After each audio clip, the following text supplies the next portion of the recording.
Good morning. This is Newswire. I am Stephanie Wangari. President William Ruto has rallied world leaders to consider the bottom-up economic models in their leadership.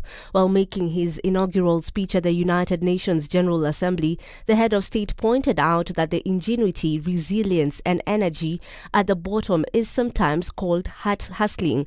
He added that these hustlers take nothing for granted, surviving overwhelming odds and frequently succeeding greatly. Building back better is the universal rallying call to incorporate lessons learned into doing more. Building back better from the bottom upwards is essentially about including the marginalized to working maturity in the economic mainstream. The ingenuity, optimism, resilience, and energy in this ever-bustling bottom is sometimes called hustling. Invisibly to policymakers and beyond the reach of many public services, these hustlers take nothing for granted, surviving overwhelming odds and frequently succeeding greatly. At the same time, Ruto urged the World Bank and the International Monetary Fund (IMF) to extend debt relief to countries worst hit by the COVID-19 pandemic.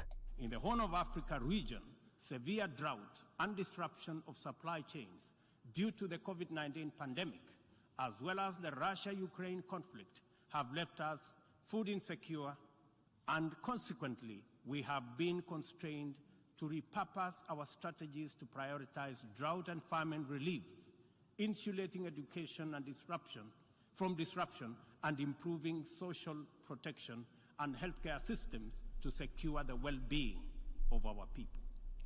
The Independent Electoral and Boundaries Commission has been issued 48 hours to reinstate Deputy CEO Ruth Kulundu to work. Failure to this, Azimio la Umoja legislators led by Ugunja MP Opiyo Wandayi and nominated MP Sabina Chege have vowed to take action against the electoral body.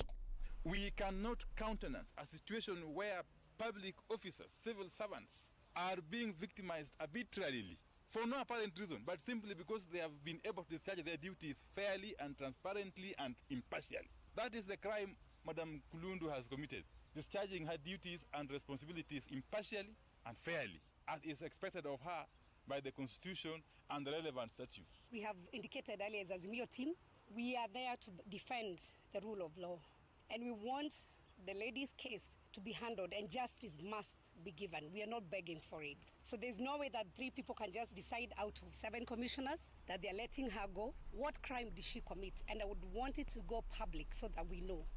Last week, Kulundu was issued with a second show cause letter by IBC CEO Marjan Hussein Marjan. The deputy CEO in charge of operations is accused of convening a commission plenary meeting on August 26 without the approval or delegation of the IBC CEO. Now, cabinet secretaries and principal secretaries who were appointed by former President Uhuru Kenyatta are set to remain in office until his successor William Ruto names their replacements. This, according to a circular released by the head of public service Joseph Kinyua, is to ensure that there is no vacuum during the intervening period of the transition from Kenyatta to President Ruto's administration. The public service boss further said that in the meantime, the role of the CSs and their respective PSs remain confined to general administration only.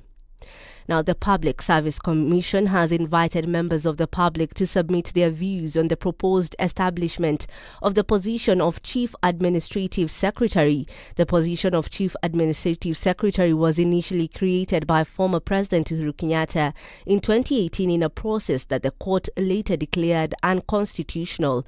However, in a statement issued yesterday, the PSC disclosed that President William Ruto's intention remains to retain the CAS position, but in accordance to the provisions of Article 132(4)(a) of the Constitution.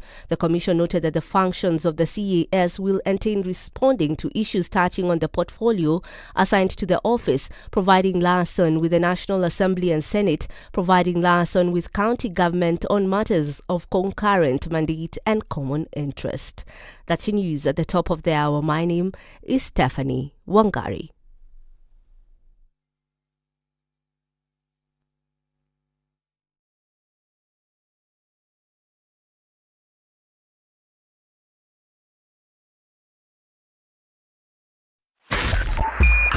SpiceFM, Nyeri.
All right, Thursday morning, not much in terms of traffic, already starting to build up a little bit here and there on Mombasa Road. It's going to head out towards North Airport Road and then towards Outer Ring. We're already seeing that action taking place. Coming off Jogger Road, a little bit of traffic as you're getting to that roundabout at the City Stadium and into the CBDs where you see most of it, at least for now, this morning. Thika Superhighway looks really good. In and outbound traffic is flowing smoothly. It'll take you into the CBD without too much of a headache at all. Coming out of Westlands, we're seeing some traffic. That's build up that's taking you into the CBD. But on Gong Road, looks pretty good for now. Flowing pretty smoothly, and we shouldn't have an issue. But we're likely to see a pickup around 6:30. We're starting off Thursday, right? Let's keep it in that general fashion, and then let's talk on SpiceFM KE on Twitter.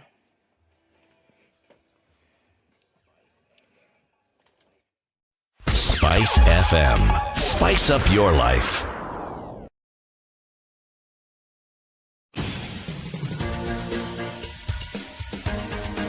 This is The Situation Room, the home of hard-hitting political commentary and penetrating insights about the state of the nation. This is a talk radio experience like no other. The Situation Room, a place for hard truths, debates, and elevated conversations. The Situation Room, witty, political, engaging, deep, controversial. In the room, we have C.T. Muga, researcher, academic, seasoned political observer, a fountain of wisdom in these politically uncertain times. Ndu Oko, Nigerian by birth, Kenyan by choice, communications expert, Pan-Africanist, a truth seeker and believer in people power, and Eric Latif, agent provocateur, the man in the chair, seasoned journalist, news hound, a man who believes in punching up, not down. This is The Situation. Good morning, how are you doing? Welcome to Thursday. Kenya's biggest conversation begins now. Eric and Ndu in the house. Ndu? Good morning. Good morning. How you doing? I am fine, thank you. Very good. You're well? I'm cold. What I is understand. this? It's hey, I'm even still wearing things here. Somebody comes in here in the middle of the night and turns the AC completely down, like tells it, freeze the room.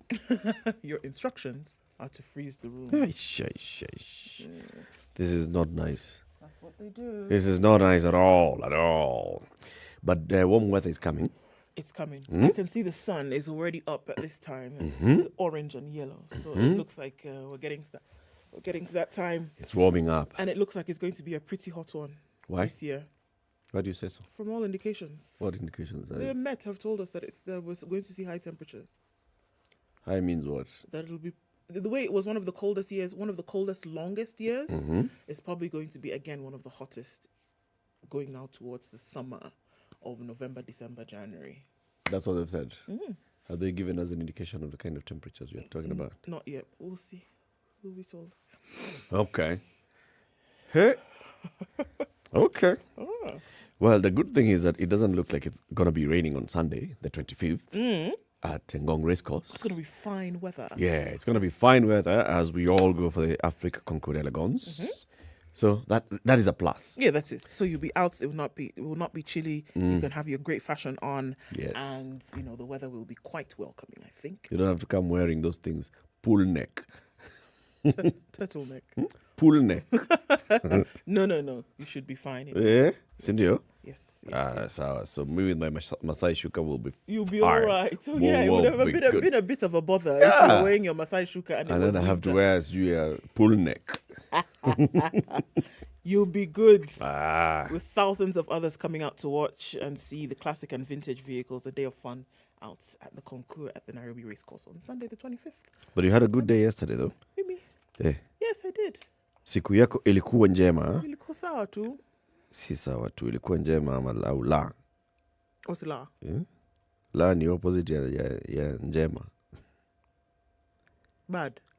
Oh. No, la is not. Oh, Was it la good is not. or not?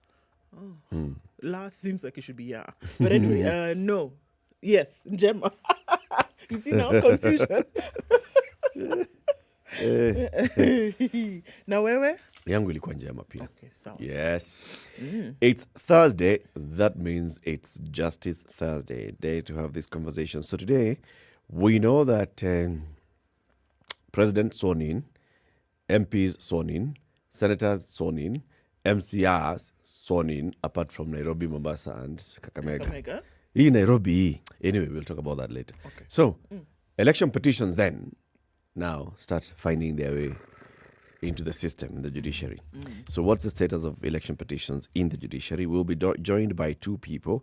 One is the Honorable Wendy Kagendo, is a member of the Judiciary Committee on Elections, and her colleague in that same judiciary, Honorable Elizabeth Tanui. Both of them are magistrates at various cadres, principal magistrate, and I think chief magistrate, I'm not sure, but they are magistrates. They are senior magistrates. Yeah? And they will be here with us, the two of them, at 7 a.m. Let's look at, especially the Honorable Wendy Kagendo handles the election petitions court in Nairobi. She'll give us a lot of insights on what she has seen from previous election petitions and what she expects to see today. At 9 o'clock, we're going to have a very different kind of show, because we are going to have some students of St. Mary's School in Nairobi coming to us, singing and performing a musical. Dream Girls, the musical. The whole thing? Wachana na mambo ya, what's that place in America called? Broadway. Forget Broadway. It's here. Spice. Situation Room. That way. Yes. The Dream Girls musical. So the cast is going to be here with us today from St. Mary's School. A couple of them are going to be here, students of St. Mary's School. And they'll be accompanied by two teachers from St. Mary's School, Sarah Keza King and Jackie Kasuku, teacher of theatre arts, director of musicals at St. Mary's School.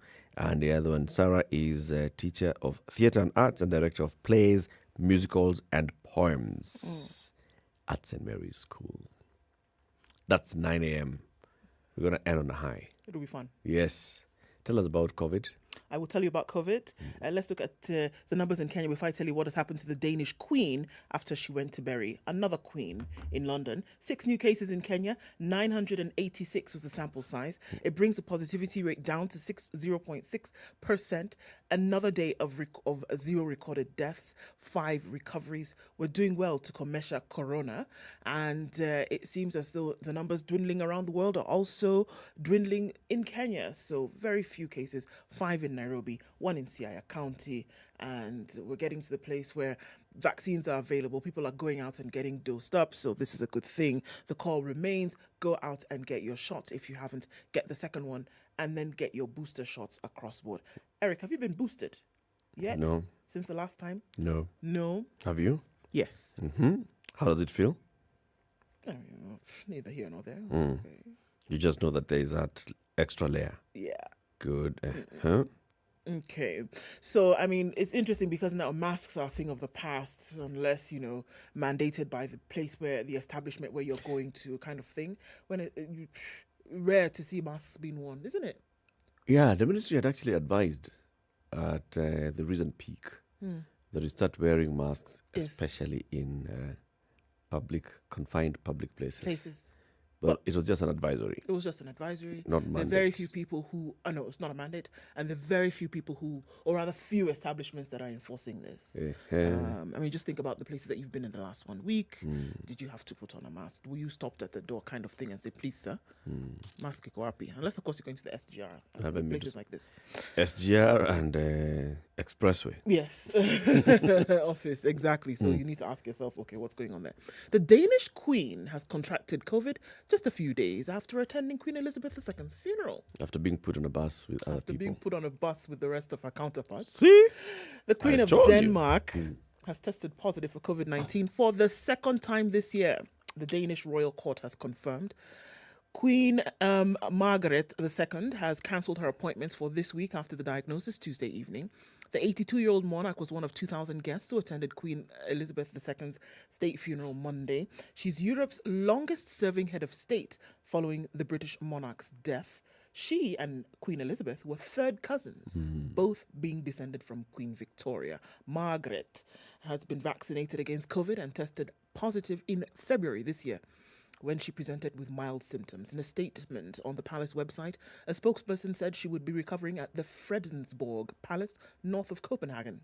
Her son and heir, Crown Prince Frederik, and his wife Mary, the Crown Princess, will take her place in hosting members of the government, the Danish Parliament, and Danish members of the European Parliament at a reception on Friday in Copenhagen. So, the question is, did she contract this in London? Where in the midst of all these people? Okay, so it's just interesting because that happened when she had just come back. Has everybody who was around her been isolated? This is a question, whether that has actually happened. Everybody on that bus. So we can see that. Everybody on the bus, The definitely. King of Norway, the Prince of Monaco was there, the Grand Duke of Luxembourg, the King of the Netherlands, the King of Belgium, the King of Spain, King of Sweden. And then her. All these They were people. all sitting and standing next to one another at Westminster. Hiya. Do you? How And many they're all- monarchs can you fit? Okay. The youngest person there is King Philip of Spain, I believe, 55. All the others are... Octogenarians. What? Okay. So that would be interesting to see over the next couple of days. So it's still a thing, and even in crowded places, the possibility of getting infected with COVID is still a reality, and we can see this from this most recent infection of a high-level individual. Those are the numbers that we are looking at around the world. 618,553,048. Okay. 18 minutes after 6, it's Thursday. Episode number 4 is out. Ding, ding, ding. Five. County It's not five. 49. It's four. It's four. Yeah. Okay. Episode number 4. Now, from this point on, we have to keep like reminding ourselves. It's 4. Four. Yes. County 49 on Showmax, showing. Make sure that you get yourself a subscription for only 760 shillings a month. Watch all the content, but start with this one, County 49. It's new, it's fresh, it's dropping every new week. New episode drops on Thursdays. Today is Thursday. Yeah. The 4th one is out. If you've watched the other 3 and you like it or you don't like it, just let us know. You can tell us actually what you feel of County 49 so far on SpiceFM KE, on Twitter or Facebook or Instagram. Text us. Let's take a break. Take a look at the weather. If you're online, you know what to do, and we will do what we always do.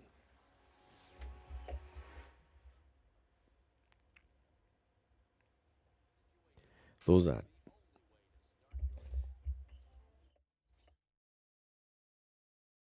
Classic soul, R&B, smooth jazz, neo soul, and nostalgic ballads. Make some noise. You're listening to Spice FM. Cloudy conditions in Nairobi at 15, highs of 26, and we'll come back to lows of 15 today. 13 degrees and clear in Nakuru, highs of 25, and we'll see highs of 24 and mostly cloudy. Nyeri at 15. 11 degrees and clear in Eldoret, highs of 24, and it's 23 and raining in Mombasa, highs of 29 and lows of 23. 25, Malindi, light rain, highs of 28, and we'll see highs of 28 as well in Kisumu, where it's currently clear at 20. 16 degrees and clear conditions in Kakamega, highs of 27 and lows of 15. Looking out to Kampala, where the rain is coming down this morning at 19, highs of 27 and lows of 18, and 30 will be the high in a cloudy Dar es Salaam at 21. It's 11 degrees and cloudy in Johannesburg, highs highs of 22, and we'll see highs of 29 in a rainy Lagos this morning at 24. 24 and clear in Kinshasa, highs of 31. Looking out into Beijing, it's sunny and at 26. Thursday afternoon, highs of 27, 7 degrees and mostly cloudy in Paris, going to highs of 21. 20 will be the high in a cloudy London at 14, and it's 24 and clear in New York Wednesday night. Coming into Thursday, we'll see highs of 26 and lows of 21.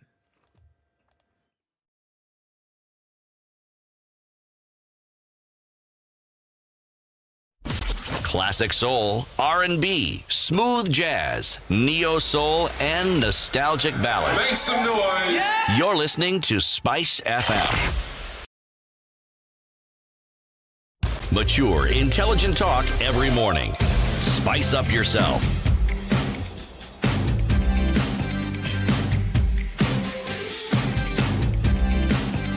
Mornings. It's 21 minutes after 6. Good morning. Where are you locked in from? Everybody's everywhere. Waterman Jeffrey, it's been a minute. How are you? He's tuned in from Minneapolis this morning. Well, actually, it's nighttime where you are, but all the same. Atiano Jermaine Jackson says good morning. Minneapolis ni kule wa Minnesota. Akina, Minneapolis ni Minnesota. Minnesota ni where this the billionaires are. So COVID, the real COVID billionaires. The real COVID billionaires, they're in Minnesota. Right. Rogers Line is locked and ready from County 001. Everybody's tuned in Mombasa. Robertson Bogo also says good morning. Beatrice Ngenya says Naivasha is watching, and Eldoret is where Collins is this morning. Waweru Ngeza says good morning, folks. Good morning to you, Waweru Karibu Sana. David Mogaka says he's tuned in this morning. Benson, Justice, Dennis Sige tuned in from Kisumu. Abraham Likorito is tuned in. And Asman Jr. is also tuned in. Kimilili, everyone is listening. Greetings to you all. Greetings. Twende Nalo. Where's Nalo? Twende Nalo. That's what Newton says. Where's Nalo? It's like saying Twende Nayo. Oh, sawa. Okay. La. Stephen Kiragu says he's still in bed, but he's listening. All right, well, good on you. Cleophas says he's waiting for the ever-engaging discussions. Karibu Sana, it's about to go down. Good morning. It's morning, yet someone has dusty shoes. Who has dusty shoes? Okay. Andrew Mark, good morning. Yegon, we see you now. You're back in Nandi, tuned in from Gigiri. That's where Martin Wandeyi is this morning, and we see you.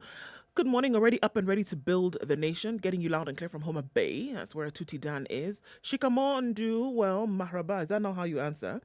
Pass my greetings to Eric and CT.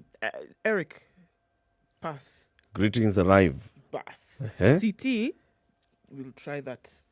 Fabulous day ahead. We will email the greetings. We'll email the greetings, indeed. Edwin the First says, good morning. Many more of you online this morning. We see you. Sana. Asante, thanks for joining us. Karibu. Karibuni sana. Today's proverb is a Malawian proverb.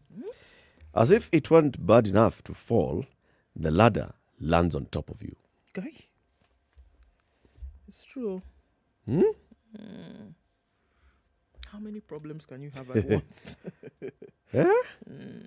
Yeah, when it rains, it pours, man. That's it. When it rains, As if pours. it wasn't bad enough to fall, the ladder lands on top of you. Yeah. Malawi is saying, let's look at the papers. Remember QR code in the Standard. QR means quick rewards. Buy a copy of the Standard hard copy anywhere across the country for only 60 shillings. Look through the pages. You'll find a large QR code in one of those pages. Scan that QR code with your phone and you stand a chance of winning instant rewards like branded merchandise, like vouchers, cash and shopping vouchers.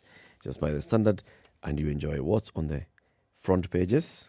All right. Ruto locks in Uhuru ministers. That's what's on the front page of the Standard. Meaning what? No leaving just yet. President William Ruto's administration slams the brakes on foreign travel for all exiting Uhuru cabinet secretaries, commits them to active official duty until their replacements are sworn in, while at the same time slashes their powers. Okay. That story is on page 4, but that's what's happening with that. And there's certain other things happening here. New speakers take over at the counties. NMS is a hot topic in the Senate induction. Plan to split Safaricom on costs in business. And we've seen the Malkia strikers are doing some sky-high targeting things. Kenyans are in the mix as 48 are charged with 30 billion shilling fraud in the US.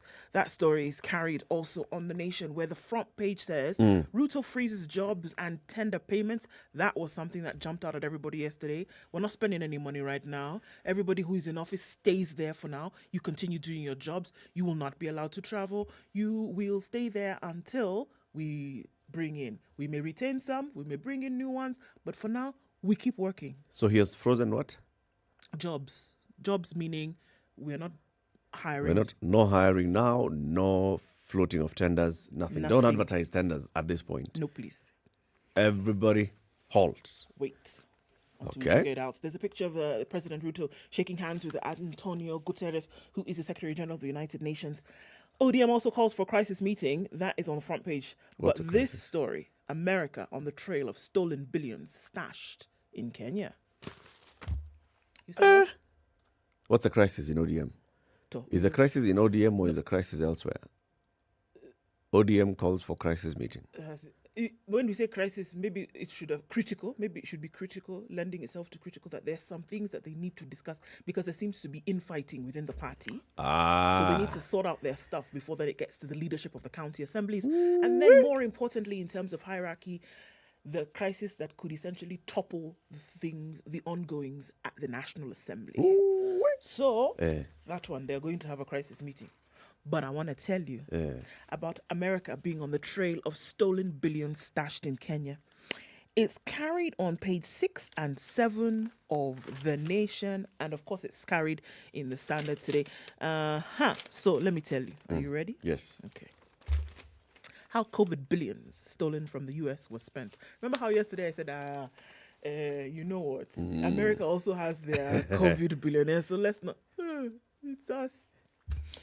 Investigators have named several Kenyans as suspects in a scheme where COVID-19 mitigation measures were subverted to defraud the United States government of a whopping 30 billion shillings between mid-2020 and February this year.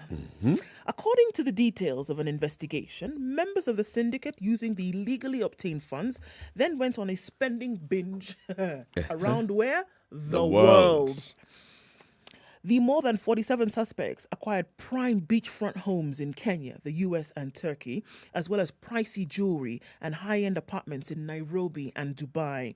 A large part of the loot was also splurged on top-of-the-range vehicles, including Porsche, Tesla, Hyundai, and the latest brands of Ford.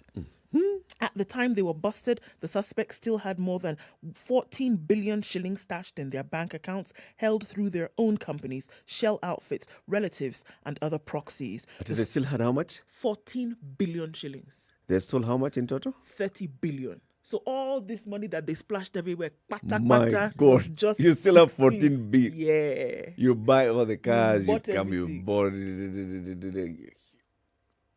Still have 14B. Yes, I am Boga. The spellbinding US investigation has pieced together how part of the 30 billion, which is believed to be proceeds of money laundering, fraudulent business operations, and bribery, found its way into Kenya, where it was used to purchase prime properties in Nairobi's just here, South C and South B across the road, as well as a beach holiday home in Diani in Kwale County. According to U.S. prosecutors, the arrests are part of a widened net cast to rid the U.S. federal children's program of cons. So this is something they've been seeing over time. This is not 2020 investigation. It's been happening, but this one just came out shouting. Yes. Court documents show that the suspects, taking advantage of official COVID-19 mitigation measures, created fake companies and food distribution sites that purportedly served meals to tens of thousands of underprivileged children in the state of Minnesota. This was after the U.S. government waived some standard requirements for participation in the program, a move that allowed even profit-oriented restaurants to participate in the food distribution to children outside of educational programs. The waiver saw hundreds of shell companies spring up from the pretext of supplying and serving meals to children across the state, for which these dubious firms received hundreds of millions of US dollars. Wow. These shell companies were used to register food distribution sites, which would then receive payments from state-approved sponsors. Now, just look at that. The state says, okay, there's a problem here with food for underprivileged children. This is just Minnesota. There are people who are ready to put their money behind these programs. So Just to feed the kids. To feed the children. So what you need to do is give us your registered companies, through which we will then pay those companies. What you need Then to you do set up is the kitchens. set up a kitchen and deliver the food. Right. The companies were set up. The They money received was the sent. money. Some 1 or 2 kids ate some money, 1 or 2. For maybe a week or two. Of course, they had to at least show that. But the majority of these monies, this syndicate came up with several, allegedly, came up with several companies that received several millions of dollars, and they never fed anybody's children. Okay. I continue. The investigations reveal how 2 sponsors listed Sponsor A and Feed Our Future made tens of millions of dollars by slashing their cuts from the funds wired from the federal government to their accounts. They then went ahead to distribute the rest of the funds to the companies that owned the food distribution sites. Through many fake claims, bribery, kickbacks, falsified invoices, and other forms of trickery, the syndicate is said to have made millions of dollars for supplying what? Yeah. Nothing. Key suspects in the multi-billion shilling fraud include very many names. Is there any Abdiaziz that's going okay, read them. Shafi Farah, Mohammed Jama Ismail, Mohammed Ibrahim, Abdi Majid Mohammed Noor, Said Shafi Farah, Abdi Wahab Malim Aftin, Mukhtar Mohammed Sharif, Hayat Mohammed Noor, Liban Yassin Ali Shire, Ahmed Yassi, Kadar Jigre Aidan, who were all based in Minnesota. The suspects are believed to have opened at least 30 sites using shell companies that included very, very, very, very many: Think Tech Act, Mind Foundry, the Free Mind Institute, Empire Enterprises, MIB Holdings, Noor Consulting, Buhra Wholesalers, MZ Market LLC, Afrique Hospitality Group, as well as Empire Cuisine and Market. To cover their tracks, the suspects followed to the letter the protocols required to register food serving and distribution sites in Minnesota. After successful registration of their shell companies, they colluded with the approved sponsors. So even the sponsors, because they are not abdicated here, even the sponsors were included, to falsify documents for services that were never rendered. For their part, the sponsors reportedly okayed fake invoices, thus facilitating the payments for the supply of air to the less privileged in the U.S.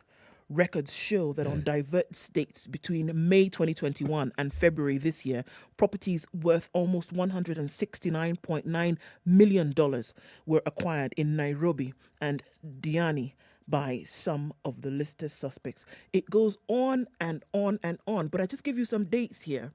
60 million was paid in March 2021 for a new house in Minnesota. In April 2021, 69 million shillings was paid for the purchase of a home in New Hampshire. In May 2021, 20 million shillings was paid for another lake house in Minnesota. Lakefront property worth 125 million in June. In July, another house. In the same July, a Porsche 2021 Macan.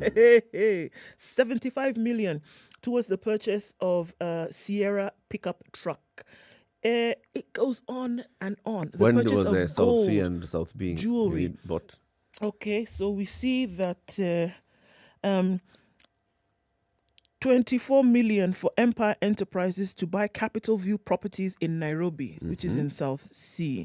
Capital View Limited also 30 in May 2021, 36.2 million. Again, Capital View Properties Limited, 24.9 million in June 2021. It goes on and on and on. Jewelry in Dubai, Consulting Dodge Burnville, Minnesota, plot of houses. Again, wired other money to buy Nissan Altima 2019. The 2019 vehicle, not in 2019. Capital View Properties in Minnesota, block of flats in Minnesota, 24.8 million shillings. I mean, they went on a spending spree. All and these still, things they bought. only spent 50% of the money. 16 billion shillings. 14 B is still in the account. And they've been wondering, sasa nini? Sasa Say, I'll get it nini a futa bwana. I don't know what to do. I could have been, So, okay. One of the things that stands out is by their names, they are Muslims. Yes. So, is it saying it's a section of Minnesota, and then this section of Minnesota, because of the sponsors and the companies setting up and the people who are setting up the companies, is it that there's a section that has many Muslim people, a huge Muslim population, that also is underprivileged, that needed this kind of support? Interesting thing is that this was statewide. That's what they said. It was not a section of Minnesota. Sheesh. It was statewide. These food kitchens that were supposed to be set up, and some of them which were eventually set up, were across the state. Where? Where? Aha. Okay, it's a nice one. It's a nice one. Should the suspects be found guilty of the It would be charges? nice to know whether any of them has roots in Kenya. It would be. Or they were just, purchasing because, Kenya's got nice property. So just had Where can we buy? growing Africa. Go to Kenya. Yeah. Kenya property is hotcake. Go and buy. It's good for us. How much money is that came? We call it remittances. Does it go into that? Yeah. When you have those figures of remittances, top remittances come from America. Ndio hizo. But wait, you were asking the question if any of them has been linked to Nairobi. Yes, they have. One of them wanted to renew his Kenyan passport. He had stated that his passport was lost and he was trying to come and get a new one. And that's how they began to be able to trace him. Wow. So. Safsana. Kenyans keep winning. Wow. 23 minutes to 7. The adults in the room. He's promiscuous or he's polygamous. We need to get over ourselves. So I should always know the man that marries me, I know there'll be other women. Yes. The relationship you have with yourself is the foundation of the relationships you will have with other people. Things that we never talk about. 3 things. Stop, breathe, and relax. Whether it is matters of the heart, finances, or work that's weighing on your mind, worry not. Tune into Adults in the Room. Every Monday to Friday from 7 p.m. to 10 p.m. The adults in the room will help you stay winning. Only on 94.4 SpiceFM, Nairobi. Getting into traffic hour proper in about an hour or so, and it looks like the roads are still looking pretty good, at least for now. We shouldn't have too much of an issue getting in and out of the CBD. Looks still really good on the Thika Superhighway. Just a little bit of a hold up as you just come over that Pangani underpass, but beyond that, you should be all right. Talk to us through the morning. SpiceFM KE on Twitter. We want to keep things moving. Nothing is jumping out at us right now. It just looks like it's okay. Okay? All right. Talk to us there and let's keep things moving this morning.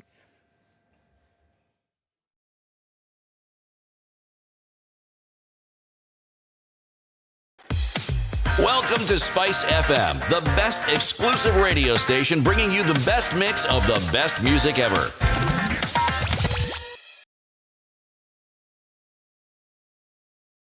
Mature, intelligent talk every morning. Spice up yourself.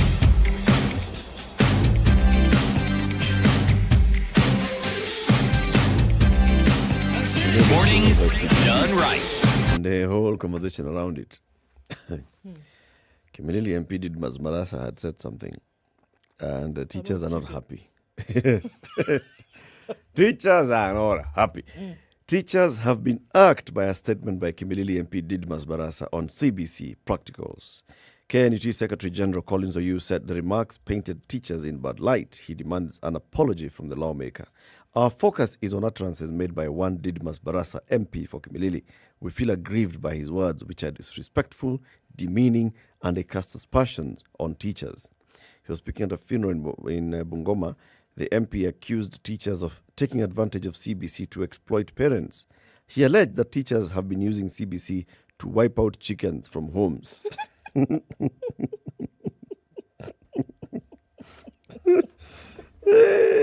was the intent. But now the NAT Secretary General is saying that statement is demeaning and will strain relations between teachers and communities, alluding that due to CBC, teachers have consumed all the chickens from the homes, and saying that in Western region where chicken is regarded highly, is regrettable. Our members feel embarrassed and looked down upon. The public must be reminded that KNUT dissented to the rollout of the said curriculum without the participation of all stakeholders. We all know what happened afterwards. This is the ultimate price we paid for CBC. What? Eating chicken? Eating chicken. No, he says eating chicken. The ridicule. The ridicule and the criticism. Yeah. You can just go on saying that you are that's what I call a cook.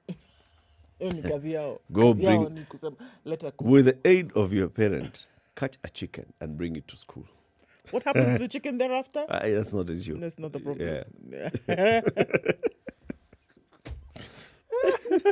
Or slaughter a chicken. Yeah. Or defeather a chicken. Bring these parts. Yes.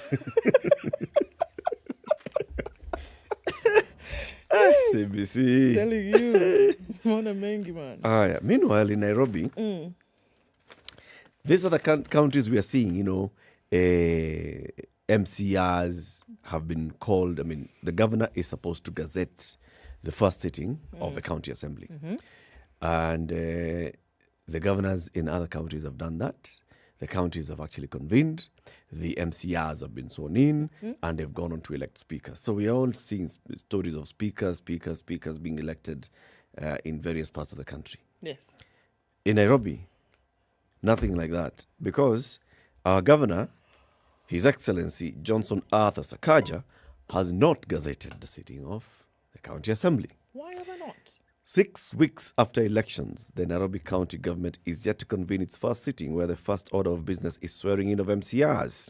At a time when most counties are finalizing the process, Governor Johnson Sakaja is yet to convene the county's first meeting due to competing interests.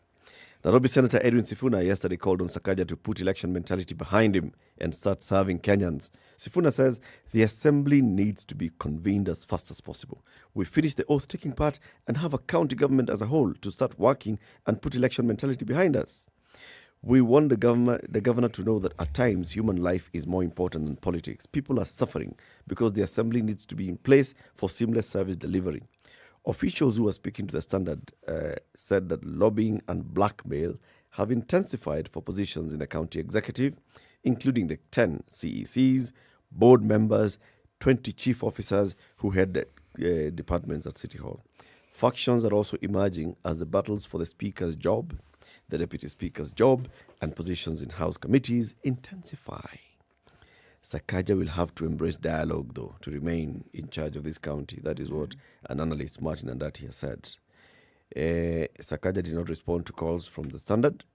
Jubilee leaders in Nairobi, meanwhile. So, there's Jubilee. Azimio is one thing. Yes. And Azimio, there's Jubilee, there's ODM, there's Wiper, there's ANC. ANC is not in Azimio. All the other parties in Azimio. Jubilee has written to the Azimio and said, he has written to ODM, and the Secretary General of Jubilee, one Jeremiah Kioni, has written informing that Jubilee has a candidate for Speaker of Nairobi, and that ODM should be duly informed so they can pick other seats. Not because the Speaker tumemalizana. The person who's been nominated by Jubilee or fronted by Jubilee is Mr. Wangoro Mwangi. Wangoro vied for the Embakasi North parliamentary seat on a Jubilee ticket, but he was defeated by a UDA candidate.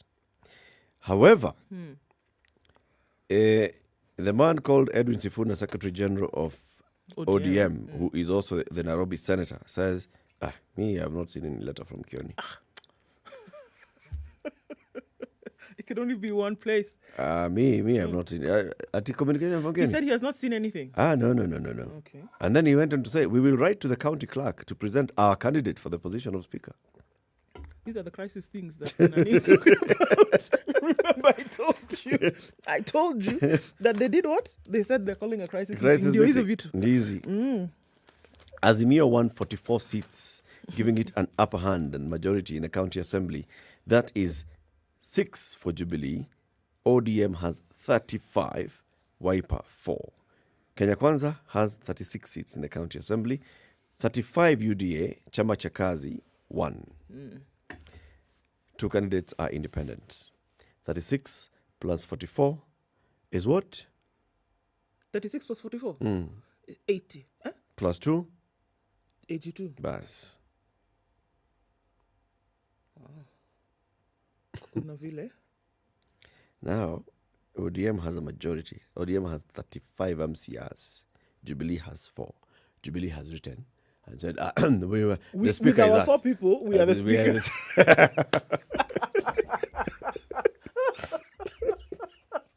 I'm sorry. No, you know. So you remember the deal was governor is coming from Jubilee. Yeah. The leadership of Nairobi is Jubilee. But there's no governor now. That is the deal. But there's no governor. Leadership of Nairobi. Okay, Now, so in this case, the leadership that we can get is county assembly speaker. Na hiyo ndio tunataka. Now you understand your So that's ours. We had already agreed. Yeah. We didn't get governor. We didn't get. So you guys can get deputy speaker is fine. We didn't even get to national assembly. Blah blah. So now the one we can get is county assembly. Na hiyo tunachukua. Don't start bringing stories. Silete kujua mingi hapa.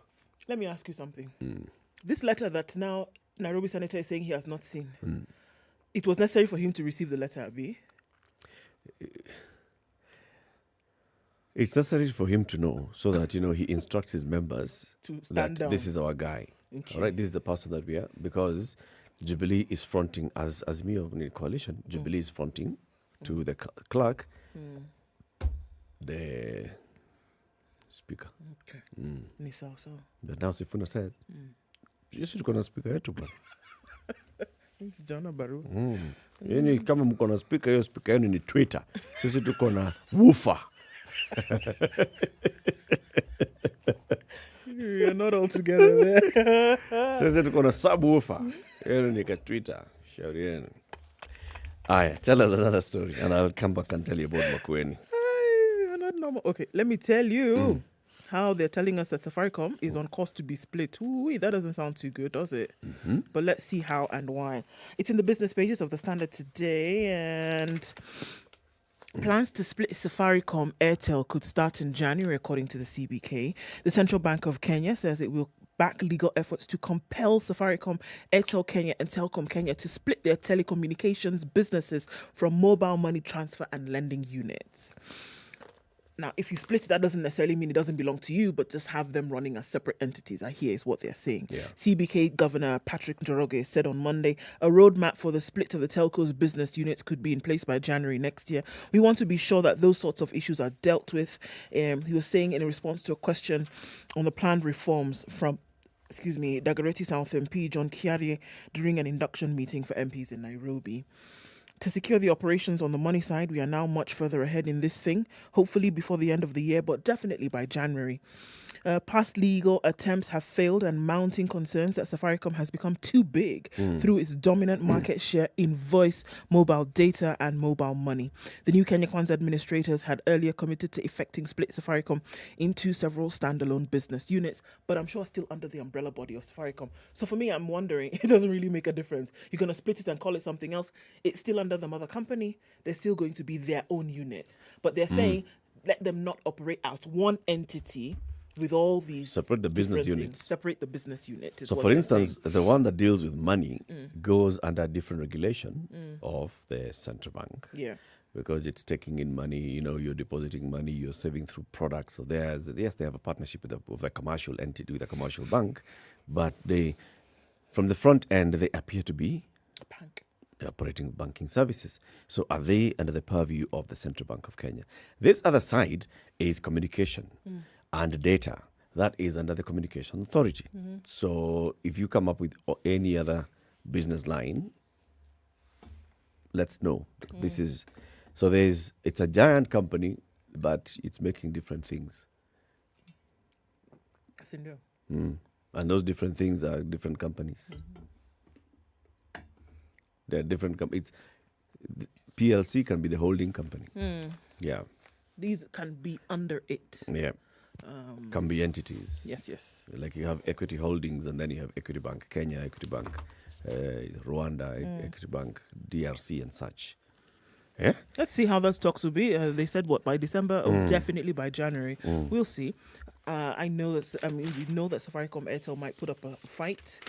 They've been putting out a fight, and that's why it has not happened until now. Yeah. But we'll wait and see. Let's see. So I'll bring you back to Nairobi. Let's do it. The candidate for Azimio for governor in Nairobi was Polycarp Igathe, and his running mate was Mr. Kaloki. Professor Dr. Frederick Kaloki. Professor Philip Kaloki. Yes. Now, Professor Kaloki, of course, you know, they did not win. Johnson the Sakaja won. Professor Kaloki,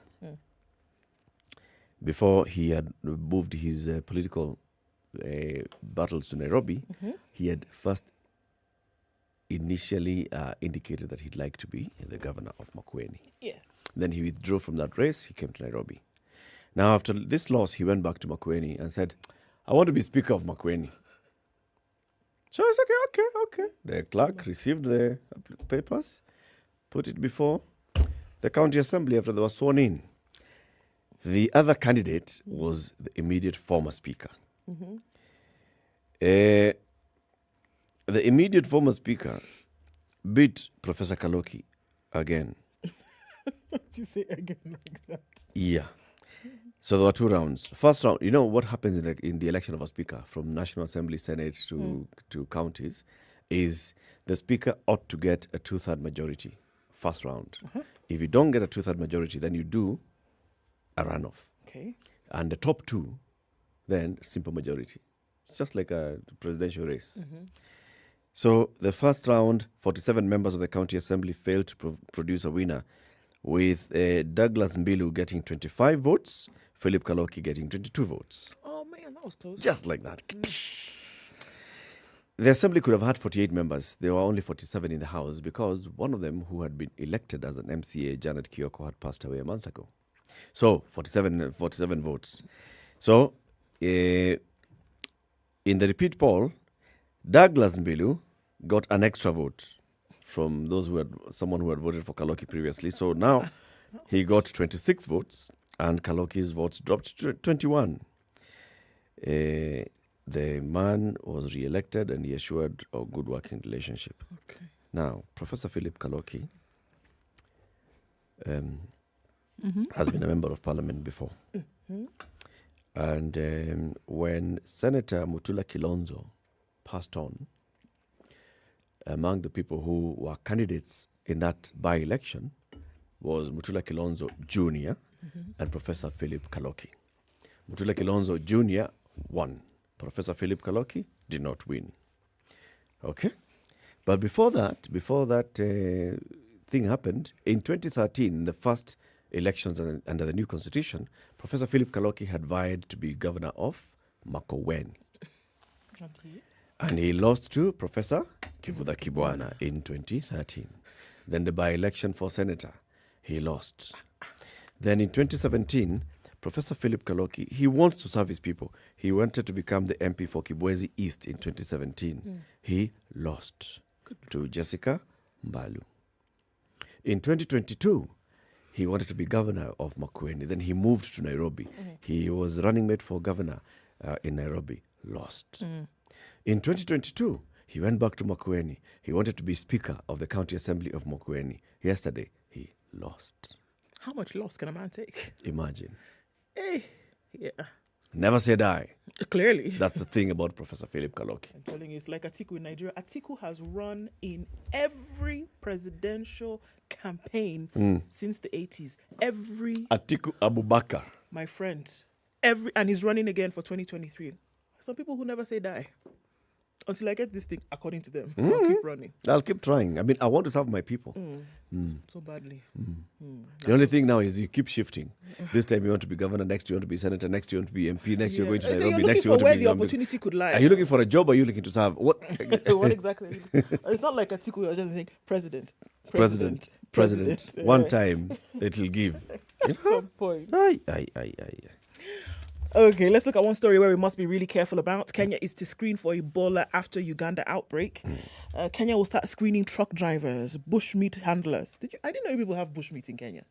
People do bushmeat here. What do you mean we don't have? You didn't know we have bushmeat? I didn't know people. We have. I didn't know if people do bushmeat in Kenya.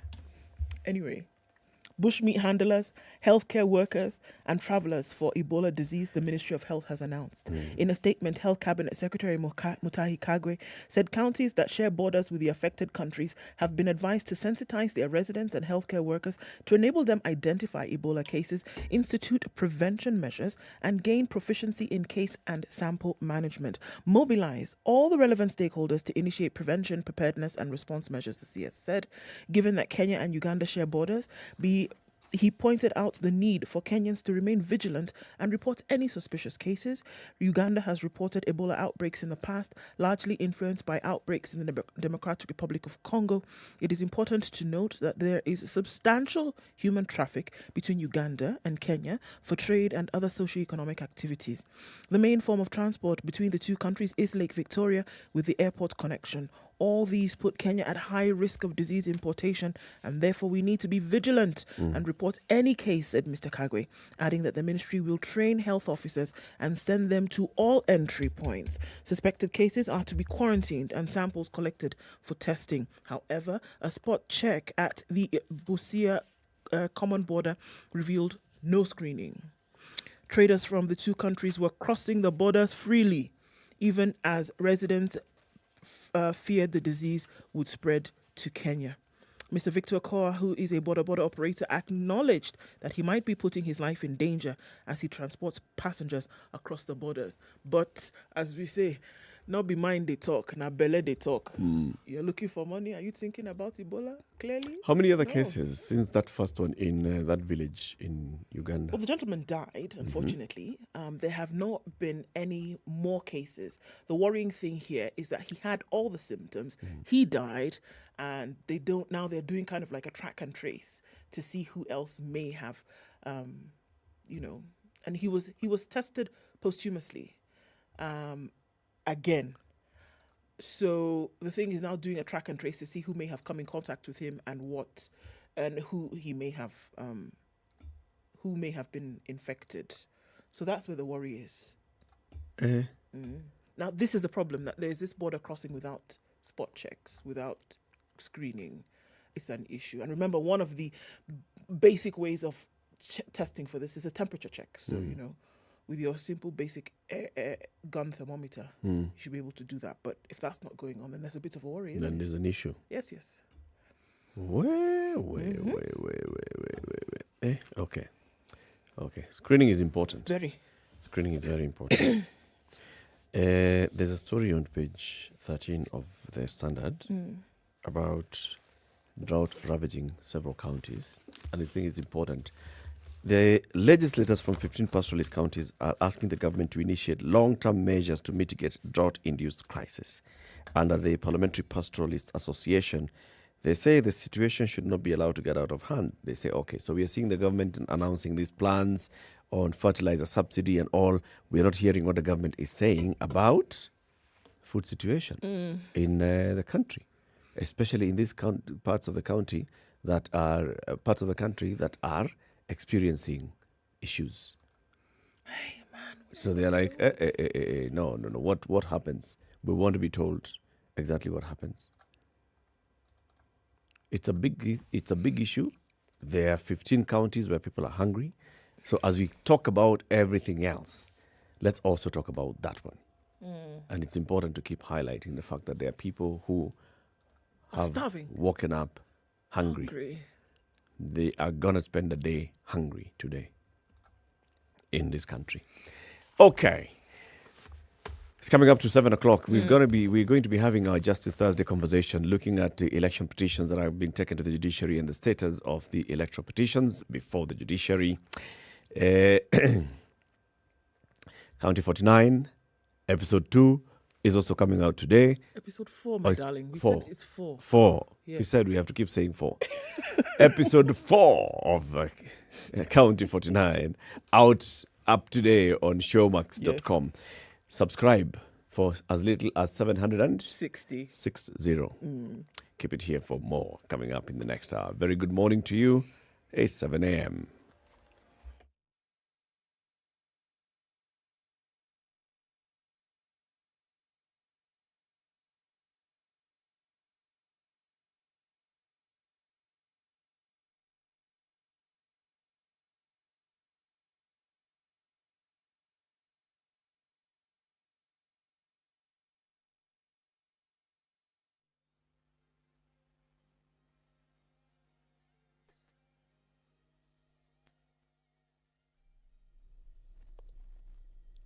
Good morning. This is Newswire. I am Stephanie Wangari.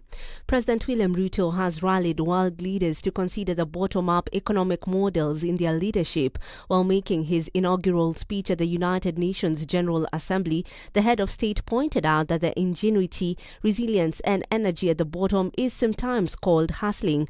He added that hustlers take nothing for granted, surviving overwhelming odds and frequently succeeding greatly. Building back better is the universal rallying call to incorporate lessons learned into doing more. Building back better from the bottom upwards is essentially about including the marginalized to working maturity in the economic mainstream. The ingenuity, optimism, resilience, and energy in this ever-bustling bottom is sometimes called hustling. Invisibly to policymakers and beyond the reach of many public services, these hustlers take nothing for granted, surviving overwhelming odds and frequently succeeding greatly. At the same time, Ruto protested that the African continent was often left behind to bear the brunt of weak solidarity and disastrous failure of multilateralism. Whenever human life, security and welfare is in jeopardy, it is immoral to administer interventions through frameworks that are anchored on fundamental inequality. We are all witnesses to admirable demonstrations of effective solidarity in response to crises in various parts of the world.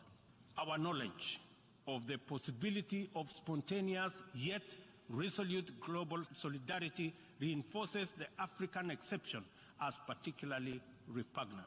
From genocides and civil conflict to famine and pandemics, the African continent is consistently left behind to bear the brunt of weak solidarity and disastrous failure of multilateralism.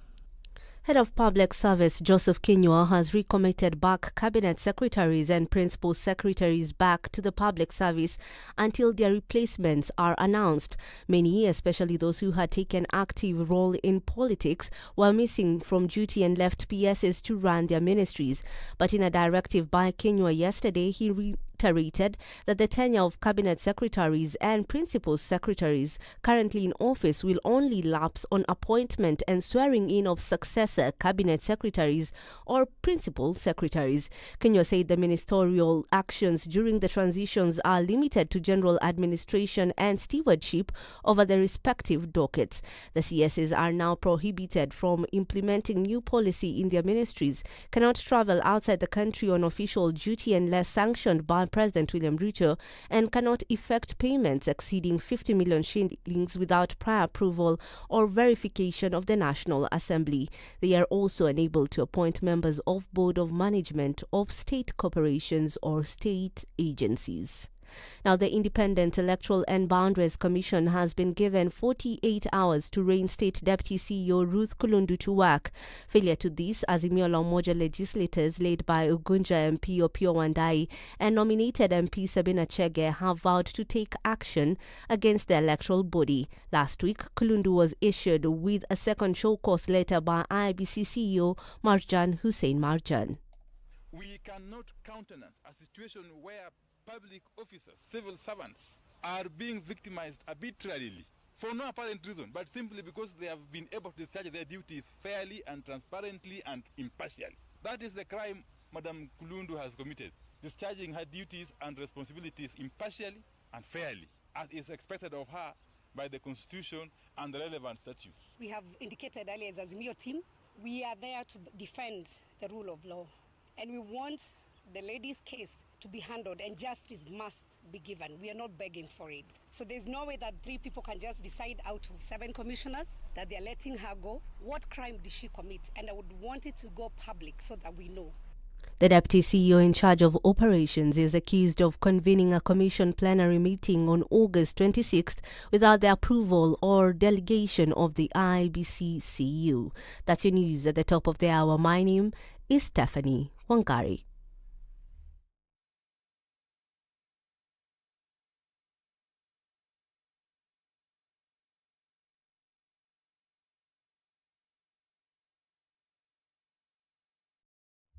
All right, at a few minutes after 7 o'clock, looking at traffic building up in certain parts of the city. That has already started happening.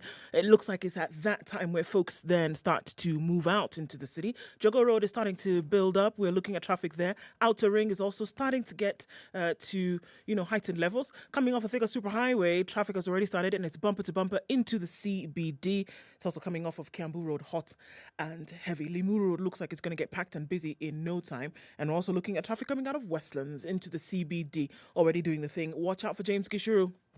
We will see bumper to bumper here as well. Let's talk on SpiceFM KE. We want to keep things moving this morning. Let us know what's going on in your neck of the woods. And let's have a moving Thursday, shall we?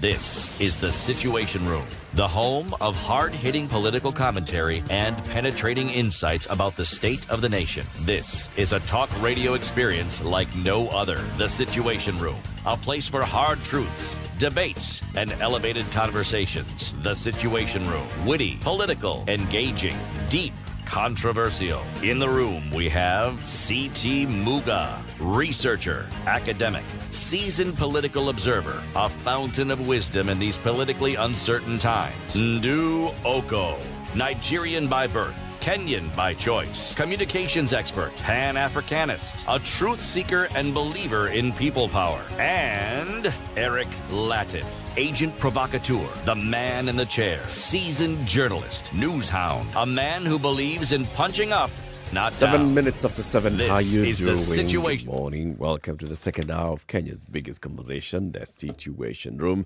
It's Eric and Ndu. City has taken a couple of days off to chill, relax, unwind, and welcome the sun. Which is trying to make a debut, but seems to have disappeared. But all right. Yes, it's coming. It's coming. So we're expecting to have 2 guests today, Justice Thursday conversation, but they got that thing of not finding the way in to the Standard Group. That's happened to yet another one this morning. Yes. Another one bites the dust, as they say. Yes, the Honourable Wendy Kagendo and the Honourable Elizabeth Tanui from the Judiciary Committee on Elections.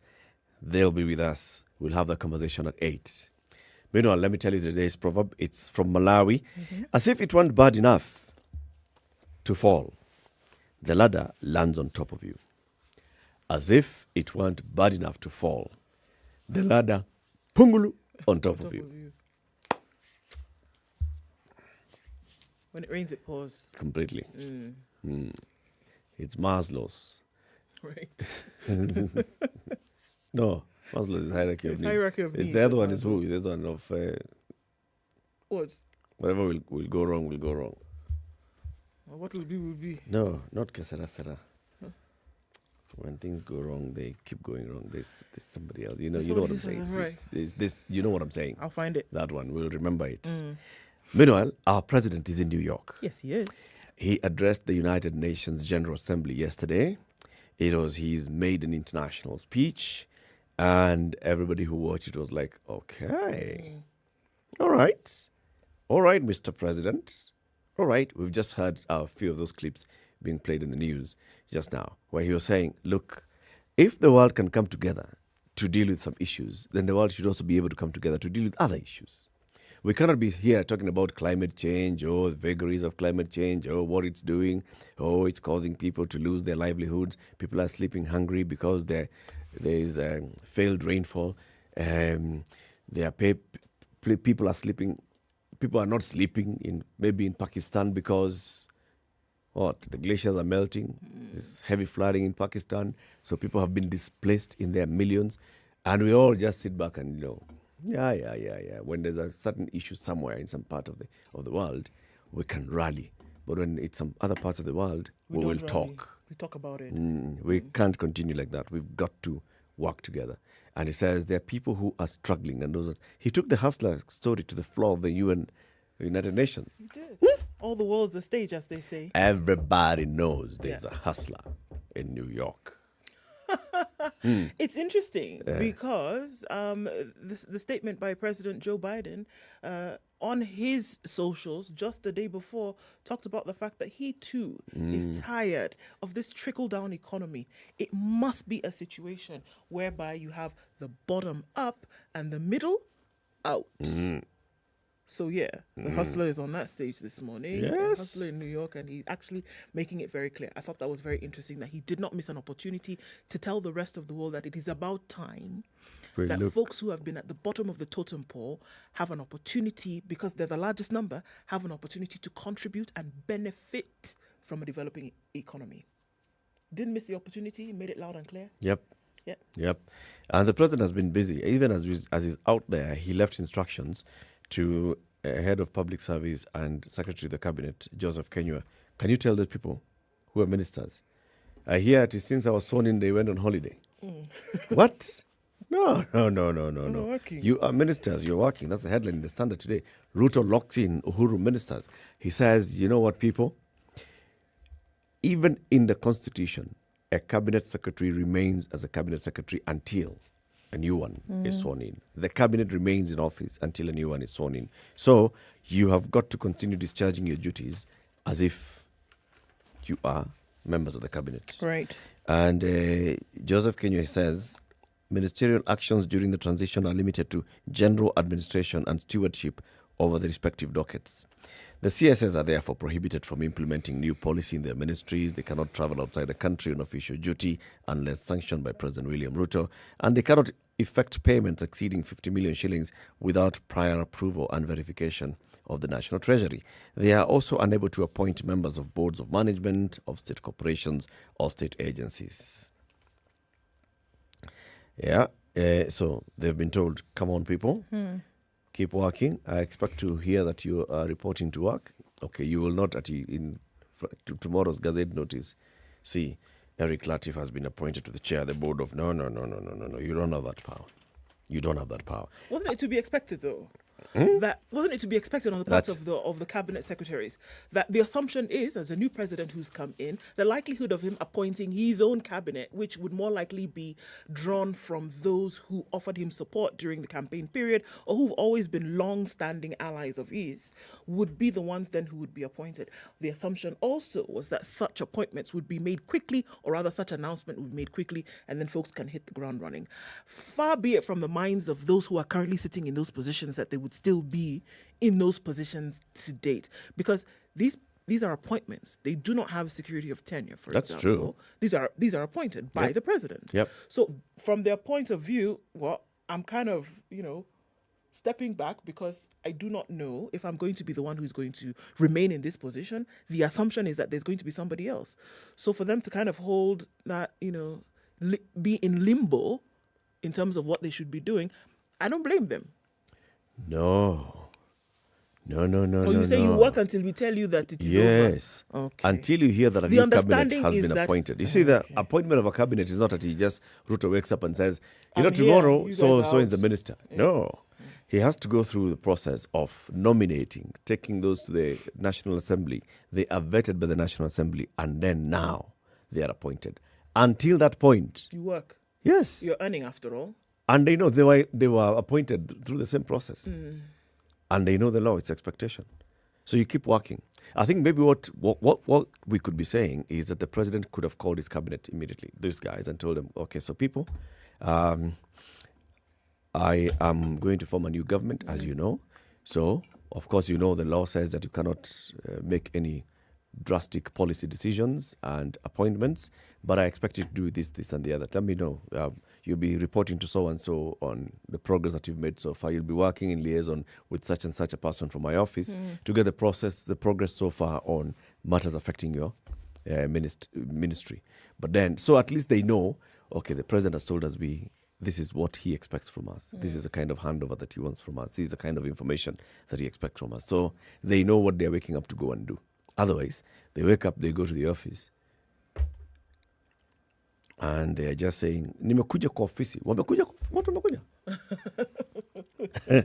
So get back to work. If you were thinking that everything is going to be on hold because I've not named a new cabinet, yes, just keep working, eh? Yes. However, you're not going anywhere. Yes. This is another thing. This travel, if you had a plan, it's not going to happen. Forget it. Sit tight. Yes. Let's just keep doing what we need to do, and then nothing, earth-shaking, ground-moving that you'll be doing either.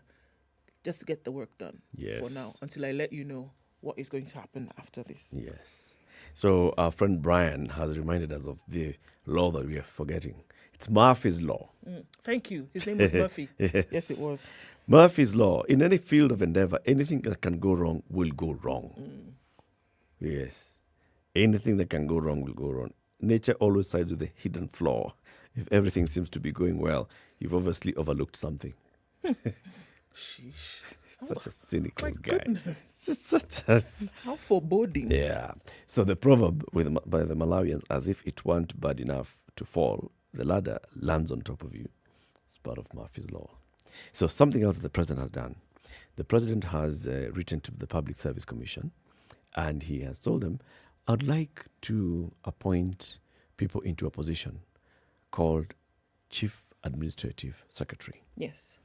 Is it possible for you, a Public Service Commission, to create that office so that I can fill it? The Public Service Commission has then taken up that matter and is calling for views on the creation of such an office. Okiya Mtata did something major by going to court, and the court's then finding that the position of CAS, as appointed by President Uhuru Kenyatta, had not followed due process. And so therefore was unconstitutional. Yeah. Right. Okay. So this is now what the president is doing to follow due process. He'd like to appoint CASs, and he has written to the Public Service Commission, and then the Public Service Commission has released a statement: public participation on the proposed establishment of the position of Chief Administrative Secretary. This is what the Public Service Commission says. It's inviting members of the public to submit their views on the proposed establishment of the position of Chief Administrative Secretary. The views in writing should be addressed to the Secretary, Public Service Commission, P.O. Box 30095, code number 00100, Nairobi, or hand deliver them to the Commission offices at Commission House, Harambee House, or email them to cas@publicservice.go.ke. That is cas@publicservice.go.ke. And you have until the 6th of October to share your views on this. Okay. The invitation for the public participation follows a proposal by His Excellency the President to the Commission to establish this office in accordance with the provisions of Article 132(4)(a) of the Constitution. The President has proposed to establish the office of CAS, which will be offices in the public service and will be under the direction of Cabinet Secretaries. The Commission will recommend persons to hold the position of CAS for appointment through a competitive recruitment process that shall culminate in a nomination by the President and vetting by the National Assembly. So it's like a PS position, right? So PSC shall advertise the open slots. People will submit their applications. PSC will go through the recruitment process. After recruiting, they'll send names to the President. The President will look. The President will then nominate, send that to Parliament. The National Assembly will vet each of those candidates, and then the President shall appoint. So it's not just, I have today decided to appoint. No. The functions of the CAS will entail responding to issues touching on the portfolio assigned to the office, providing liaison with the National Assembly and the Senate, providing liaison with the county governments on matters of concurrent mandate and common interest, providing interministerial or sectoral coordination, representing the Cabinet Secretary at any meeting as instructed by the Cabinet Secretary, and executing any other duties and responsibilities specifically assigned to the office of the Cabinet Secretary, in furtherance of the interests of the ministry. Interested applicants will be required to possess a bachelor's degree from a recognized university and excellent interpersonal and communication skills. They'll also be expected to demonstrate ability to manage the administrative political interface, articulate public policies and programs, and undertake complex public policies and programs, and undertaking complex and high-pressure tasks that require engagement with multi-institutions and other public officers. So basically, it's a position of an assistant cabinet secretary. Yep. Now, there were calls for public participation at that time. Which time? When former President Uhuru Kenyatta created this position.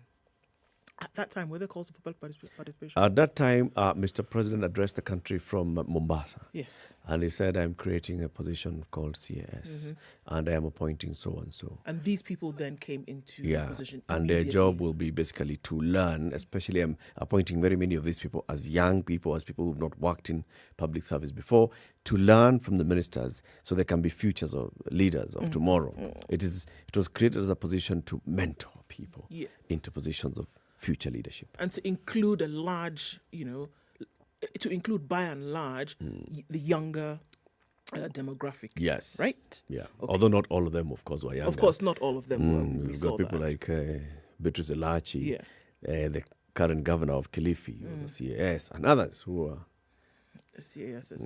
Okay, so what we have right now then is a call for this public participation. Yes. And this is my issue. I think the manner in which public participation is called for, just look at it and we can be really granular about it.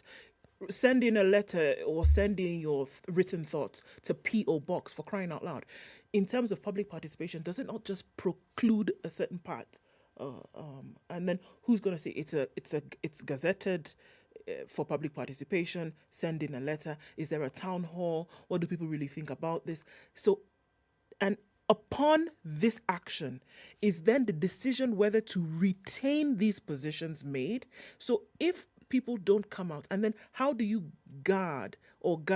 How do you then say, in terms of the letters received, then the proper threshold of public participation has then been met? What do you use to measure that? What if 3 people respond? You say, well, we sent out this gazette, 3 people responded. In terms of the number of people who responded, we're going to go ahead and go with it. What makes you then say, we've had enough, and because of that, we will then go on? How many is enough for you to... For you to then say... What is the threshold for public participation? What is the threshold for Who public is participation? public? Is one person public? Yeah. Do you and I, after the show today, then say, okay, well, this is what I think, 1, 2, 3, 4, 5, and then we send in our letter to the P.O. Box, whatever, and then after that it is done? How do you know? What if people don't even... If nobody sends in? What if nobody sends in? Then you'll say, okay, well, we gave it up, and because we gave it up for public participation, and we gave a period of time, and then nobody has answered, we're just going to go ahead. It means nobody has... Kusema ukweli kwa upande wangu mimi sina maoni. That's... Now, is it on that alone that this position then... Shall be created. Is there a need for... I mean, I think there's several things that ought to be looked at here. Is there a need for this position at the ministry level?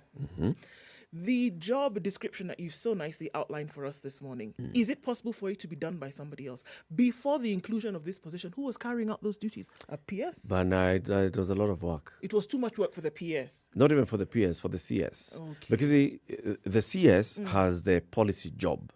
The PS is running administratively the docket, all right? So the PS is the administrator of this ministry. The CS is the policy person. In very many cases, the PS cannot respond on behalf of the CS. Okay. So then the argument that some people, many quarters actually held, that it was not just a position that was created to pander to this, constant call for the inclusion of a younger demographic in leadership and governance issues in the country. Because that what it meant is that across all ministries, you would have a number of CASs. Some ministries have up to 3, CSs. Yes. Some have 1, some have 4, like that. So what it was is that largely it was to pander to this call, that this government, in terms of its leadership, and in terms of its working, does not include the younger demographic. I mean, we saw some good examples. Nadia, Dr. Mercy Mwangangi, across board, Kinothia, such, then were included in this. But I think the question that we are looking at right now is because of Okiya Motata's case that was taken to court. Yep.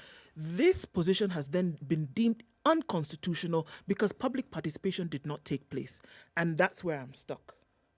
Are we saying that hinged now on that, because now the calls for public participation have come, hinged on that alone, we will then say, now that public participation has been called for, and then it has happened, then do we then now go ahead and say, okay, fine, we've done public participation, court, it has been done, allow us to now appoint these people yet again, or retain those who are in those positions for another Let's look term? at it this way. What they're seeking to do is create a position in the public service. What the president did is created a position somewhere. And appointed. It was not clear where it was where going to it sit. falls. Yes. And when Omutata went to court, he asked, is this a public service position or is it a cabinet position? Because we know cabinet. State positions are cabinet. Yes. It's created in law, in constitution. We know where it's coming from. Principal secretary, we know where it's coming from. All other positions below that are positions in the public service, whether you're talking about director, senior director, Yes. or head of a directorate, blah, blah, blah. Those ones are positions in the public service. And positions in the public service are created by the Public Service Commission. They are filled by the Public Service Commission. This one that the president created, what is it? It's a mongrel. So we need to know where it's sitting. Yes. Okay. And that's why the court said, yes, this is a position that does not exist in law, and therefore it's unconstitutional. Okay. And then the second thing is, if indeed the president, in his wisdom, would like to create an office, he's allowed to do that, okay? But he's supposed to follow due process. And that is where the Article 132.4, which I am opening, comes in. I'm still on 168. You scroll up, Buana. This thing is being slow. 150. There's so many articles in this constitution. Isn't it? 137, 133, 132. Okay. We are talking, this is on functions of the president, is Article 132. Article 132.4. The president may perform any other executive function provided for in this constitution or in national legislation, and except and as otherwise provided for in this constitution, may establish an office in the public service in accordance with the recommendation of the Public Service Commission. Umesikia hiyo? Except as otherwise provided for in this constitution, the president may establish an office in the public service in accordance with the recommendation of the Public Service Commission. So he can create an office in the public service, but it has to come from the Public Service Commission. Must come and tell him, Mr. President, we are looking at the structure of government and we recommend that you create a position here to help you fulfill your mandate as head of government. Okay? The president, that is now the one that we're using, 134.4a. That is what the Public Service Commission is using and saying, because with that provision of the Constitution, the Public Service Commission has received a request from the President. Can we create an office that helps to coordinate the work of the CS? Yeah. The Public Service Commission has received that and okay, maybe we'd like to ask the people. So they have come now to the people. And they're saying between now and the 6th of October, if you have any thoughts regarding the creation of this office, you can share with us. You can send us via PO Box. You can send via, you can come to the office and deliver A letter. in writing, or you can email cas@publicservice.go.ke. Okay? So that is one part. Yeah. Now the second part which you're raising, which is very important as well, is so what is the threshold? What will guide them in going back to the president to recommend the creation of this office? Yeah. Is it we received X number of complaints or X number of nods on the creation of this position? What if everybody who writes to the PSC says, do not create this office? Then what happens? Don't create this office. out of 20 letters that you receive, 18 say don't create office, 2 say create office. Then does it bear any weight on the decision then that you will make in the future? And that's the question. I think this public participation thing has become almost a romanticized buzzword. Like, well, there was no public participation. Okay, great. But then what exactly does it do for you? Because where public participation actually takes place in a proper functioning government is that you will do nothing. You will really do nothing until you get the majority of opinions on what you should do and the manner in which you ought to carry it out. The folks who are taking public participation seriously, that are knowing that they can see the benefit that this position, for example, would have on them as a people. Do people even understand what this position of a CAS is supposed to do and then how it then impacts on them? And that's the thing that I'm talking about, that in this governance and this governability of the people, those who are being put in these positions in public service, do you see the impact that it has on your life every day? It sounds like we're getting you nitpicking, but it must be nitpicking. It must be. It must be down to the detail. How is this individual, how is this position impacting the way in which a ministry is going to do its job? Do you understand that? If you don't understand it, you have no business participating publicly, if you ask me. Okay. It's 7:30. Let's take that quick break. So then after this, we can open up the phone lines for you to call 0719-012-600. What are your views on this? So the Public Service Commission is asking, is it okay if we create a new position in the public service called the Chief Administrative Secretary? It will serve as Assistant Minister. Okay? If you look at all the functions there, it's like an Assistant Minister's position. What are your views between now and the 6th of October? That's what they'd like you to say. And then also let's talk about what Ndu is raising. So what constitutes public participation? What's the threshold and all? Standard Chartered Marathon is going to be happening at the final week of October. And people are starting to prepare for it. By doing what? Training, registering, doing all manner of things. Here's an opportunity where you could have been you wanted to say, I want to be like, I want to be an athlete. Well, Standard Chartered Marathon is giving you an opportunity to do just that, whether it's a full marathon, half marathon, the 10K, or what you call the family fun run. So, the opportunities for you to do that. Registration is taking place on Standard Chartered website. There's also the virtual run, folks. Yep. Remember that you don't have to necessarily be there, but wherever it is that you will be on the day, and you can calculate your times and then, put that onto the platform and share with the world what you also will be doing to contribute to making people's lives better. Oh, yes. NairobiMarathon.com is a website to log on to and register as well. Let's take a quick break. We'll be back shortly. This is the Situation Room, the only way to start your day.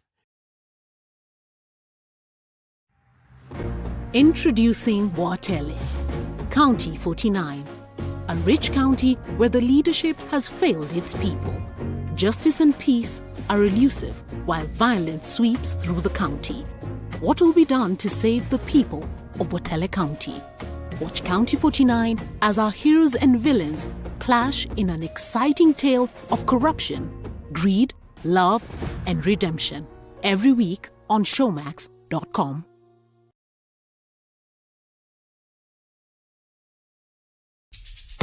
When you think about education hubs, Japan has long been at the list of preferred destinations to provide world-class programs. The Study in Japan Global Network Project and Ministry of Education, Culture, Sports, Science and Technology in Japan are hosting an online event for students and professionals looking to further their education and join master's and PhD programs in social sciences such as internal public policy and conflict studies, economics and management, and sciences such as information technology, environmental sciences, biomedical science, agriculture, engineering, and veterinary medicine. Join the Study in Japan online fair for Sub-Saharan Africa 2022 on the 30th of September and on the 1st of October by registering on 2022.studyinjapan-africa-portal.com. Don't miss out.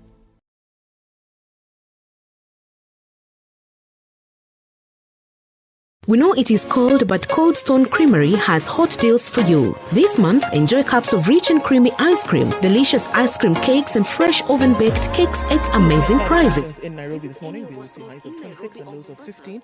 It's 12 degrees and sunny in Nakuru, highs of 25 and lows of 11. We'll see lows of 13 and mostly cloudy. Nyeri at 16, and it's 13 and sunny in Eldoret. It'll go to highs of 24 and lows of 12. Looking out into Mombasa, light rain at 24, highs of 29, and we'll see highs of 28 in Malindi, where it's raining as well, at 24. Partly sunny conditions at 18 in Kisumu, highs of 28, and we'll see highs of 27 in a partly sunny Kakamega at 17. Heavy thunderstorms in Kampala this morning, highs of 27, and it's mostly sunny at 22 in Dar es Salaam. It'll go to highs of 29. 11 degrees and cloudy in Johannesburg, highs of 22, and we'll see highs of 29 in a rainy Lagos this morning. Clear skies in Kinshasa at 24.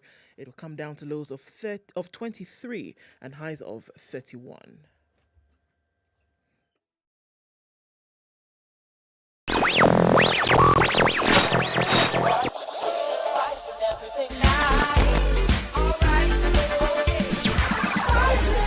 Spice up your life.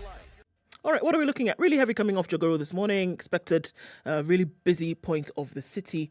We're going to see that continuing for some time this morning as you get out towards Landis and then connecting with the Kamkunji roundabout. Coming out of Westlands, what we normally see to be an issue starting to build up now. We're likely to see that pile up on James Gishuru later on. Uhuru Highway out into the CBD, of course, we're seeing that. It's not too bad on the Thika Superhighway this morning, likely to build up later, but if we can keep things here, this would be great. Folks will be into the city and out without too much of an issue. It's building up on Kiambu Road. Inbound traffic is bumper to bumper. I don't know how many lanes we're at right now, but it's not too bad there. And then coming in off from Gong Road is also looking pretty good from what we see. Let's keep an eye on things. Traffic hour is just about to get into full swing. We'll be here to let you know what it looks like. You help us out as well. SpiceFM KE on Twitter. Talk to us there.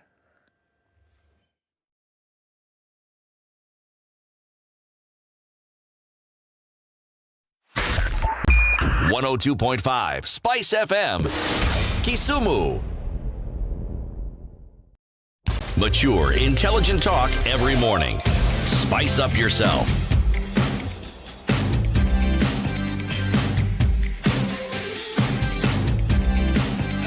Mornings done right. 24 minutes to 8. Good morning, and how are you doing? This is The Situation Room on Spice FM.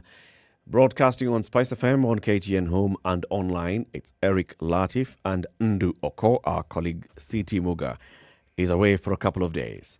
So President William Ruto has written to the Public Service Commission proposing the establishment of the Office of Chief Administrative Secretary, which will be offices in the public service and will be under the direction of cabinet secretaries.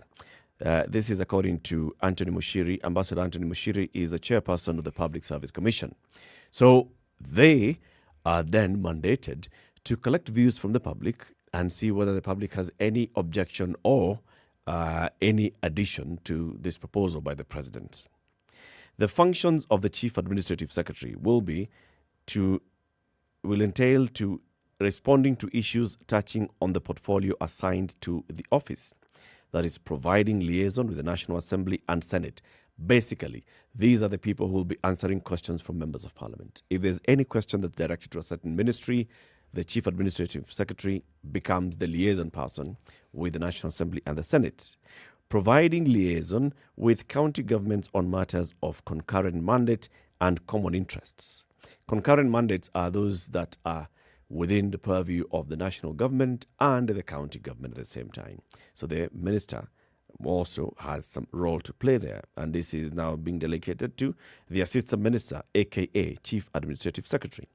The other function will be providing interministerial or sectoral coordination, representing the cabinet secretary at any meeting as instructed by the CS, and executing any other duties and responsibilities specifically assigned to the office of the cabinet secretary in furtherance of the interests of the ministry.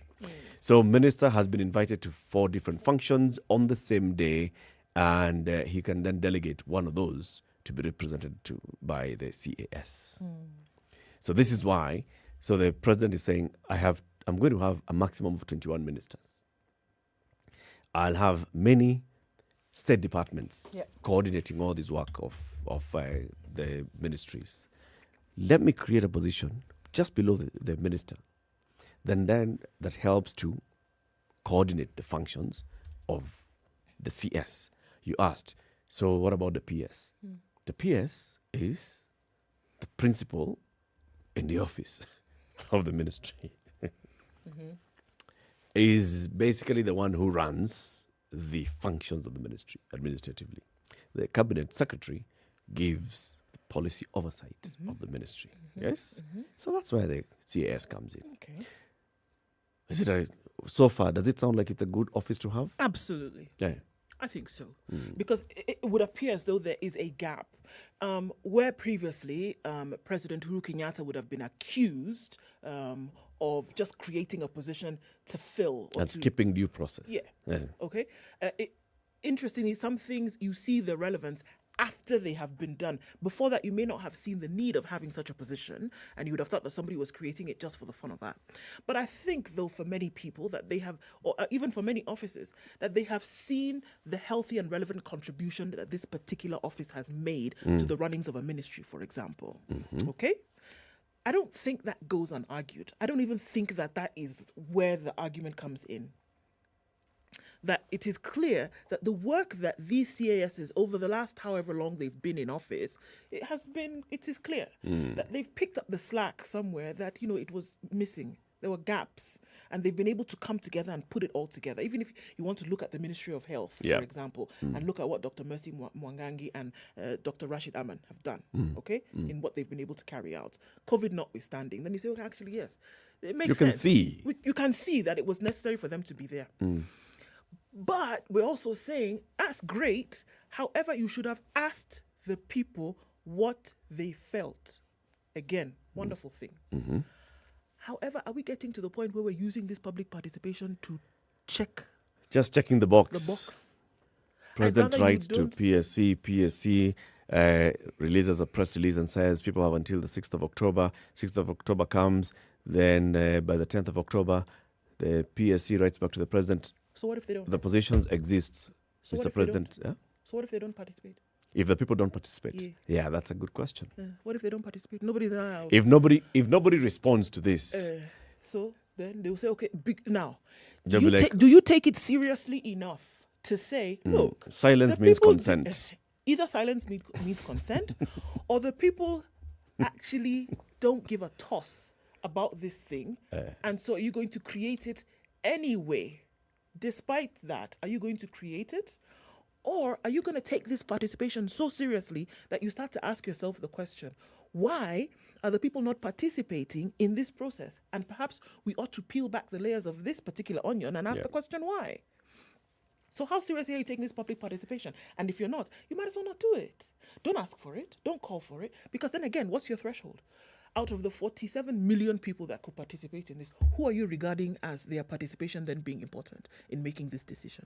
Without it, would you still make the decision? If you had everybody who participated saying, do not create this position, would you still not create it? So to what level of impact does public participation hold sway in the decision-making of government? Are you wasting our time? Exactly. It just sounds sexy to say public participation was carried out, but are you really, really making sure that you're using... Because again, we said, we had the Swiss ambassador here. What did he tell us? They wanted to build a road. A road. They went back to the people 3 times. Because in the first instance, the people said, do not. Don't come here. No. In the manner in which you are coming, do not. They went, they came back.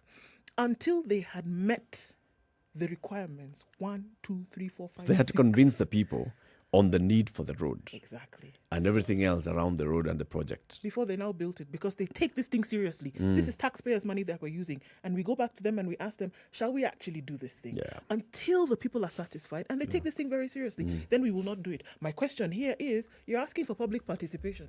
Do you really Does it matter what we say? Doesn't matter. Because anyway, we are creating a position at a very senior level. The Constitution, that is us, we have created a position in the Constitution and called it Cabinet. And then we have said Cabinet Secretary. And we've even limited it and said cabinet shall have a minimum and a maximum number of members. We've also gone ahead and created a position of the principal secretary in the ministry and said this is how it shall happen. We've also created a public service and said this is how our public service shall run. Now, when you create a new office at that high level, it's sort of like you are introducing a new office, it's almost a constitutional office. Yes. Only that you're saying it's under but it has an impact.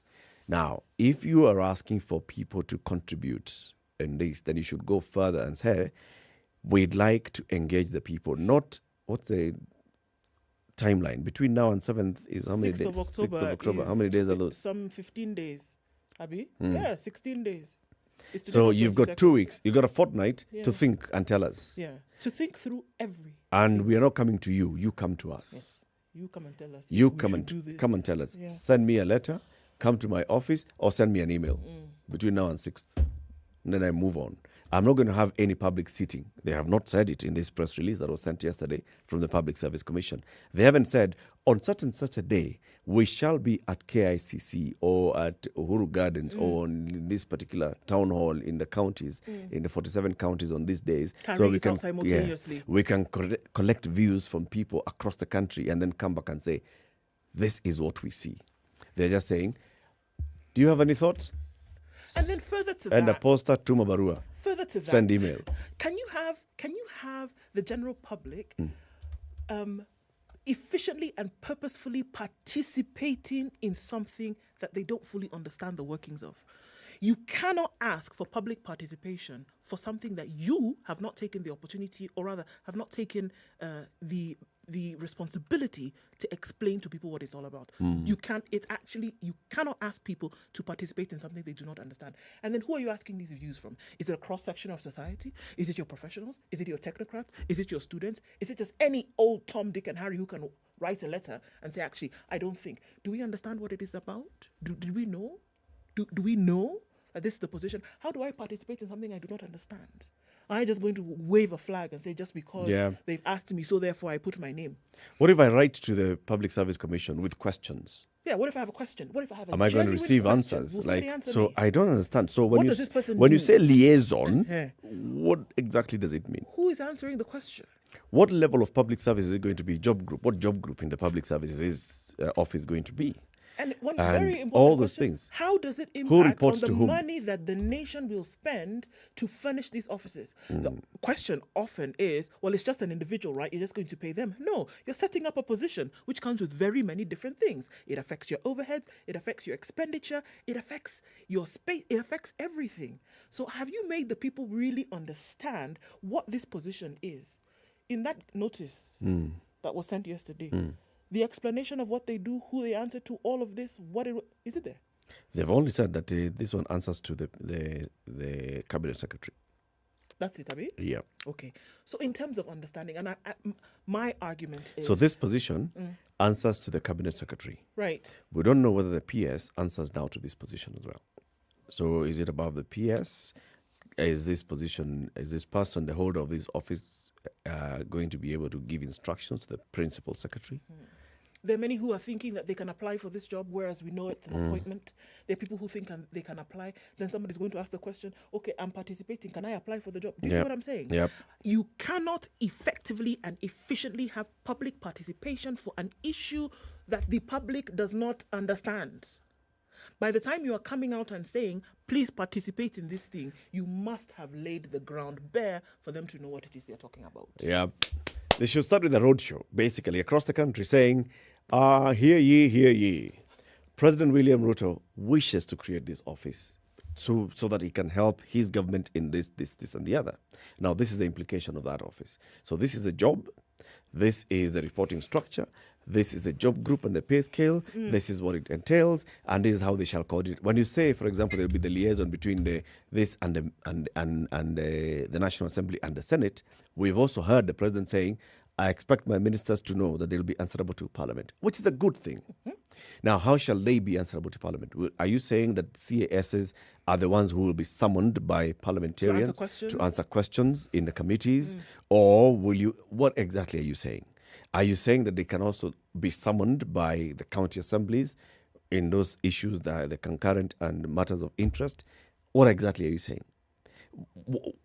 Explain all those things nicely, clearly, and then say, now, having explained all these things to you, having spent the last 2 weeks explaining, now take the next 2 weeks to give us your views. You can't say, oh, this has happened, you have 2 weeks, give me. Who are you? You can't. And so those are the two things: effective and efficient participation in this participation, and then at the same time, your threshold for this.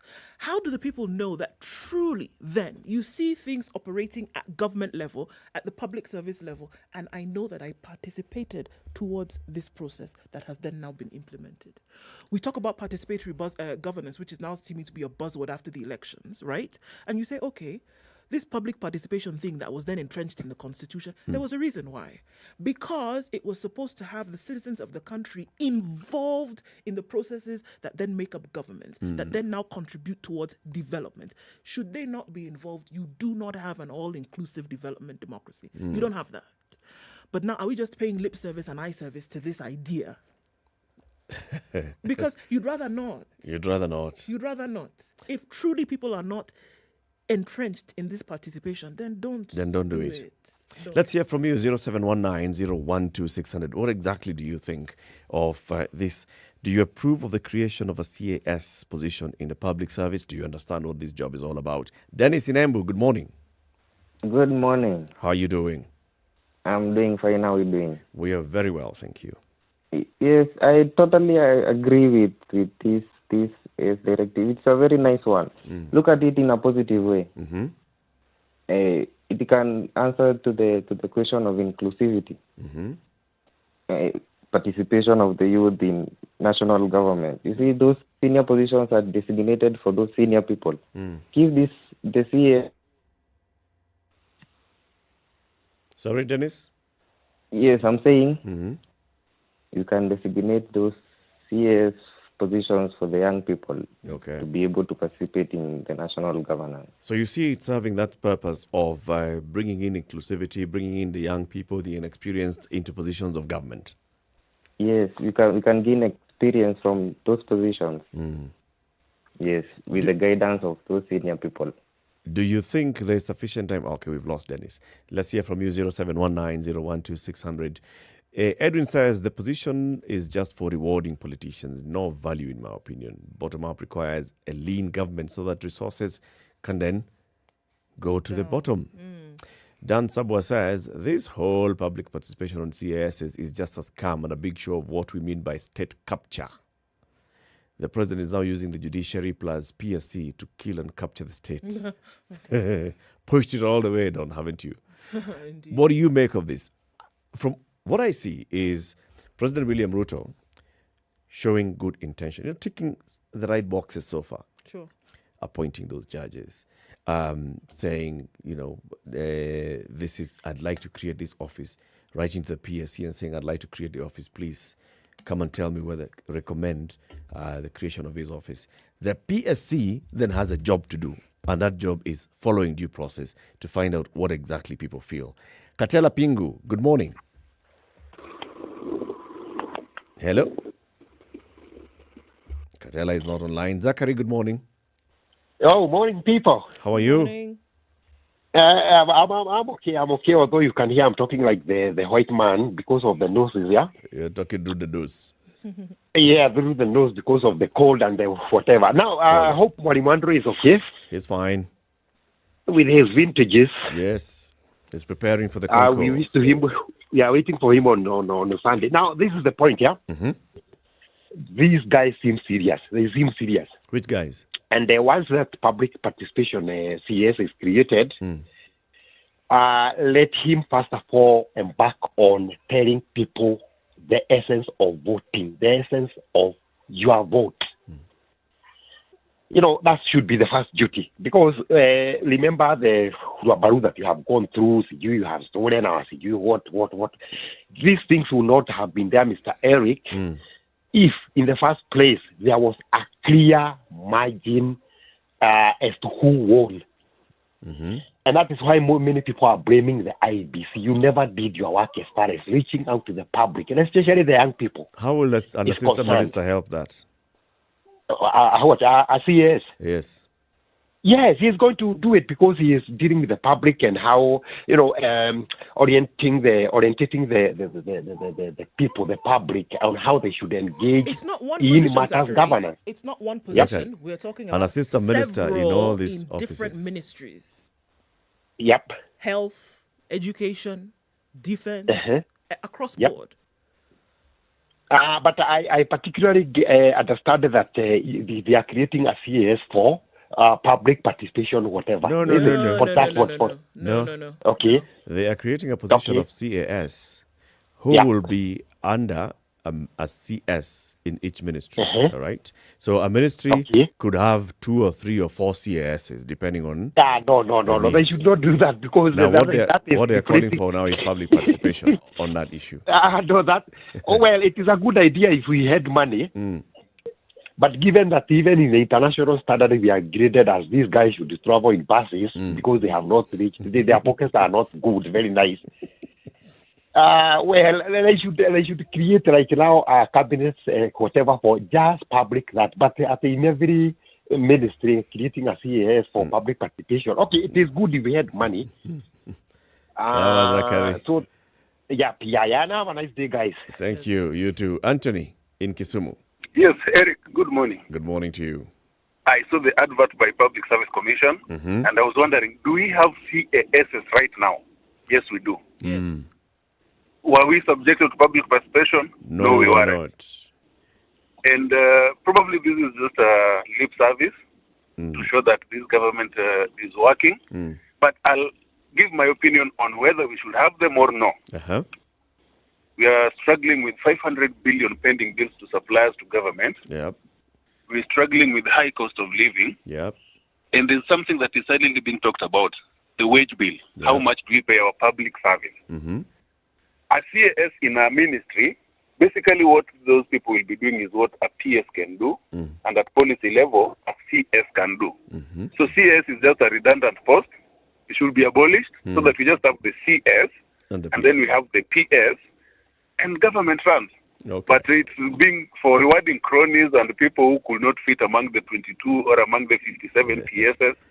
So we're just creating something to expand our wage bill, and Kenya is already struggling. If I was to give an opinion on that public service thing and it were to be had, then let's just do away with it completely. No. It makes no sense economically, policy-wise, operation-wise. So we just don't need it.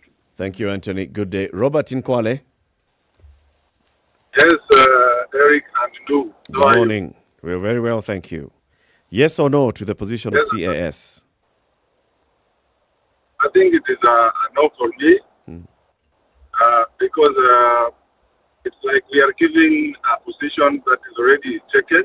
It has no job requirement. It has no job specification. So we'll end up having that work. Like the CAS will represent the ministry in the parliament, and the CAS will also like to ask some questions or give some reviews on the parliament whenever the necessary, as stipulated in the upcoming recommendation about the public participation. So I see CAS position is another point. If it is for rewarding the youth, then we can give some positions of the CS. Can create elsewhere. Thank you. Yes, thank you very much, Robert. Asante sana for your views. Chris says we need proper JD included in this participation call. The public has to know this nitty-gritty, the nitty-gritty of the issue. I have no idea what the CAS is to do with paying them for what, and does my opinion matter in any case? That's a question among very many even this morning. An issue of, yes, the Public Service Commission inviting views on the creation of a new office called Chief Administrative Secretary.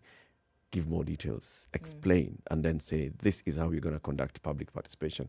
Not just saying, write to us, email, or come with a letter to our office. And then to say that now that the public participation has happened, we have received emails, so now we are going now to tell the president, go ahead. Because we've received emails, now please, we've done it. Come on. Hiya. Coming up in the next hour, we'll have the justice conversation, looking at the status of election petitions in the judiciary, reminding you about the Standard Charter Nairobi Marathon that's going to be taking place towards the end of October. And everybody wants to feel like an athlete. Yes. By preparing for this. And then you can go on to nairobimarathon.com and register either for the physical run or for the what? The virtual run. The virtual run. Yes. The Standard Group is the official media partner of this edition of the Standard Charter Nairobi Marathon. We'll be telling you more and more about this as we prepare for these, as we look up, psyching you up to be ready for the 42 kilometers, the 21 kilometers, the 10 kilometers, or the 5-kilometer race. Keep it here for more. This is Kenya's biggest conversation, the Situation Room on SpiceFM and KTN Home. It's now 8 a.m. Good morning.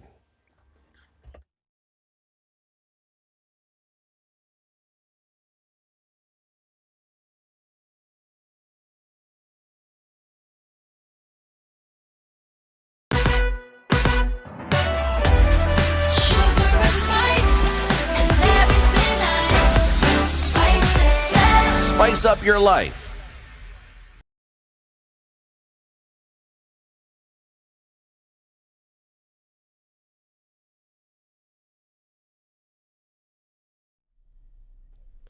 Good morning. This is Newswire. I am Stephanie Wangari. President William Ruto met with the United Nations Secretary General Antonio Guterres yesterday in New York.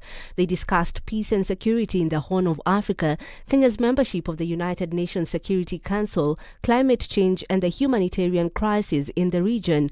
After their meeting, the president addressed world leaders at the United Nations General Assembly, where he protested that the African continent was often left behind to bear the brunt of weak solidarity and disastrous failure of multilateralism. Given the magnitude and variety of challenges the world continues to confront, a more fit-for-purpose United Nations is urgently needed, one that possesses the legitimacy and efficacy in dealing with threats to international peace and security. A just and inclusive world order cannot be spearheaded by a United Nations Security Council that persistently and unjustly fails the inclusivity criteria. At the same time, Ruto rallied world leaders to consider the bottom-up economic models in their leadership. The head of state pointed out that the ingenuity, resilience, and energy at the bottom is sometimes called hustling. Building back better is the universal rallying call to incorporate lessons learned into doing more. Building back better from the bottom upwards is essentially about including the marginalized to working maturity in the economic mainstream. The ingenuity, optimism, resilience, and energy in this ever-bustling bottom is sometimes called hustling. Invisibly to policymakers and beyond the reach of many public services, these hustlers take nothing for granted, surviving overwhelming odds and frequently succeeding greatly. The question of whether allowances for members of parliament will be reinstated has now been directed to the Public Service Commission. This is after MPs and officers from the Salaries and Remuneration Commission (SRC) failed to come to a conclusion yesterday evening following a 4-hour meeting. Speaking after the meeting, National Assembly Speaker Moses Wetangula and SRC Lynn Mengich had this to say. Certain issues that members were concerned with, which the SRC has said, those are within the mandate and purview of the Parliamentary Service Commission. We will deal with those. There are other issues which members have asked SRC. These are sticky issues. How do we deal with them? Again, we have agreed to engage, and we will engage. There are no time frames, but time is of the essence of everything. So at this point, there is nothing for us to come and say this is what we have agreed, this is what we have disagreed. We did not disagree or agree on anything specific. We did go through the principles of pay determination and related that to the pay that we have set for the members of parliament. Being that some of the members are new, it was also important for us to go through each of the elements so that they understand their pay, and where there were issues that were raised, we did commit that those will be discussed in the normal manner through the Parliamentary Service Commission, because that's how the commission operates. During their first day of induction on Monday at the Safari Park Hotel, Wetangula assured MPs that their allowances would be reinstated. Now matters international. Former U.S. President Donald Trump and his 3 children have been hit with a fraud lawsuit after a New York investigation into their family company, the Trump Organization. It alleges that they lied by billions about the value of real estate in order to get loans and pay less tax. Prosecutors say that the Trump Organization committed numerous acts of fraud between 2011 and 2021. Trump has dismissed the lawsuit as another witch hunt. The former president's eldest children, Donald Jr., Ivanka, and Eric Trump, were also named as defendants alongside 2 executives at the Trump Organization. That's your news at the top of the hour. My name is Stephanie Wangari.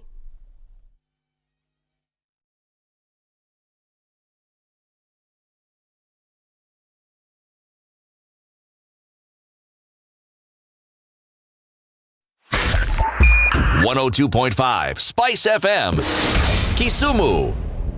All right, so looking at build-up of traffic still continues in most parts of the city this morning. I think it's getting heavier and heavier as we go towards the greater part of the morning. So we're looking at traffic coming off of Langata Road. That's going towards Uhuru Highway. Joga Road was heavy from the morning, very early morning at 6 o'clock. And we're seeing that really heavy then going out towards the City Stadium roundabout and then on towards Landis. Lunga in and outbound traffic continues. Some of it will spill over to Likoni Road and touch on that Likoni interchange with the Southern Bypass this morning. And there it is, heavy traffic on the Thika Superhighway coming into the city. Well beyond survey today. In and outbound traffic continues on Kiambu Road. We're still seeing the same thing on Limuru Road as well this morning. James Gishuru has packed up. It's going to connect with Wayaki Way. And we're seeing that traffic coming off Gitanga Road. We're seeing it coming off Mzima Springs and then connecting with James Gishuru. So that continues for most parts of this morning. Keep an eye on things, folks. Let us know what's going on where you are. Talk to us on SpiceFM KE on Twitter.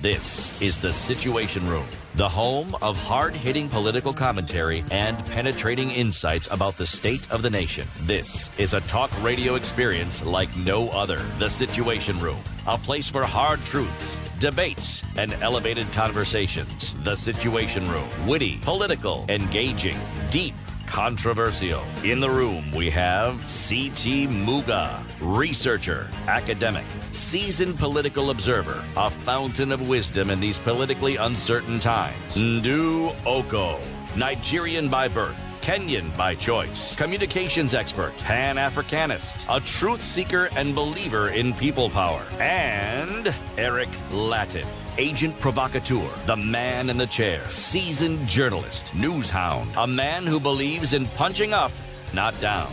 It is 7 minutes after 8. Good morning and how Room. are you doing? This is the third hour of the Situation Room on Spice FM, on KTN Home, on YouTube, on Facebook, and on our website www.spicefm.co.ke.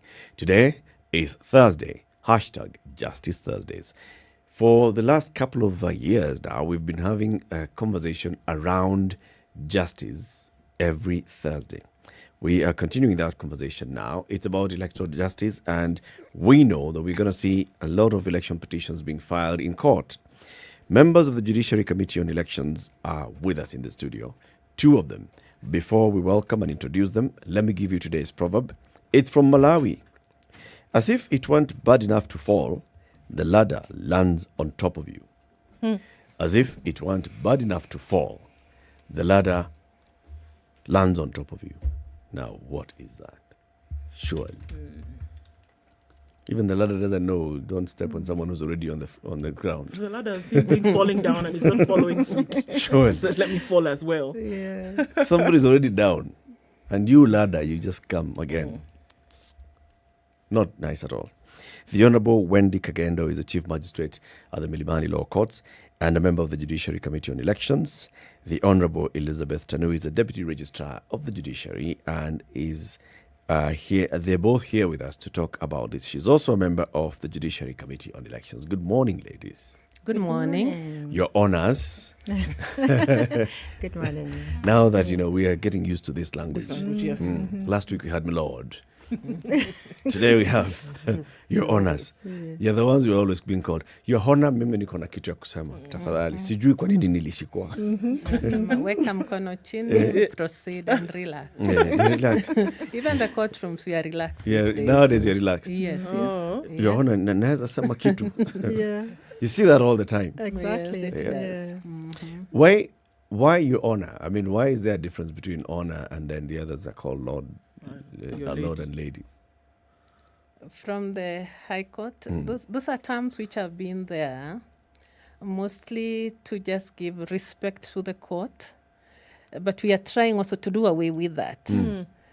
You remember after the 2010 Constitution, when it's Chief Justice, the new Chief Justice said, no, we did away even from the wigs, the red robes. Yep. Though they're coming back, but we're trying not to have so much of that protocol, my lord, just your honor. But when I just simple Wendy, like today, it's Wendy, so that, we make it easy and we talk about things easily. Right. I don't have to be, your honor, this. But, in court, there's that respect, not for me, for the office. For the office. Of course. Yes. Yes. For us who are in the administrative, wing of the judiciary, we'd rather, do away with your honor, with my lady. So because we want people to come and, ask questions and inquire and just have an open door policy. So we'd rather just be called Elizabeth, and But it's good to be called my lady. I mean, I aspire to be judge, so my lady. And You're looking forward? looking forward to that. Of course. It's a good thing. It's a good thing to get there. So we're talking about election petitions today. The judiciary has a committee on elections. Is this the same committee that's chaired by the Supreme Court Judge, Mohammed Ibrahim? Yes, that's the committee. He's a chairperson. Started way back in 2013, just as a standing committee. After the chaos, we cannot talk about petitions and elections in Kenya without mentioning 2007 and what happened, the Kriegler report. And then the judiciary was blamed for the chaos that was there. So we sat back and had a deep look what can happen. So when the 2013 elections were coming on, that's when the Chief Justice came up with a working committee. How do we go forward such that we are not blamed for what is happening? It was just a small ad hoc committee of some members. But now come 2017, now it became a standing committee of the judiciary. The chairperson then was the judge of this Court of Appeal, Mbogoli Msaga. But then this term, now that's the committee which is led by the judge of the Supreme Court, Judge Ibrahim. Yes. So if you look at it now and say, so at a time whereby the judiciary would have been blamed for a lot of the chaos that happened after an election that, would have been seen to have gone bad. So does this mean that this establishment then was put in place as an answer or mitigating measures towards anything that may come about from the undesired results of an election? First of all, the starting point is the judiciary does not prepare for the elections. We do not conduct the elections. Sure. We do not declare the elections. But an aggrieved party ought to have a place to go. And now in 2017, they're like, this judiciary, we don't trust them. We cannot take our grievances there. Let's go to the street. And that is why now we said once to give back that confidence in the judiciary. That's why the committee came, so that we prepare our judges such that we do not have matters coming to court. Either they are dismissed on technicalities. That's what happened before. If you remember the president. Moi Kibaki. Yes, and Moi. On that, I have to serve the president. You can imagine anybody, even you, the reporter, going to State House first to get him. Now, here is a document, sign here. You're it was required impossible. In court to answer. Then even, the size of the foolscap, it has to be done this way, on that way.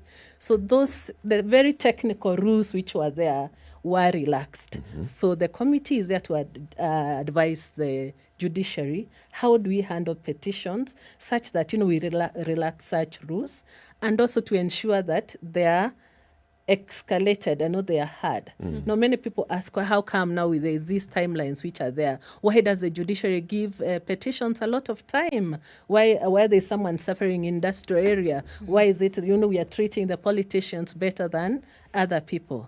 But because of those injustices which were there, having a petition going for the entire 5 years, the person has served, for heaven's sake, they've already served the term. So even if I declare you the MP or the governor, it doesn't make sense. So to make sure that we have finalized this petition within a certain timeline, and Kenya is one of the few, countries where our constitution now sets out the timelines because of how emotive our elections are. It had to be put down that, within this time, say like the presidential, within those 14 days, it must be there, concluded. Whether it's working or not, it's a question that is still out there. Conversation. Yes. So the committee now advises the judiciary on, this is the way the matters should be handled.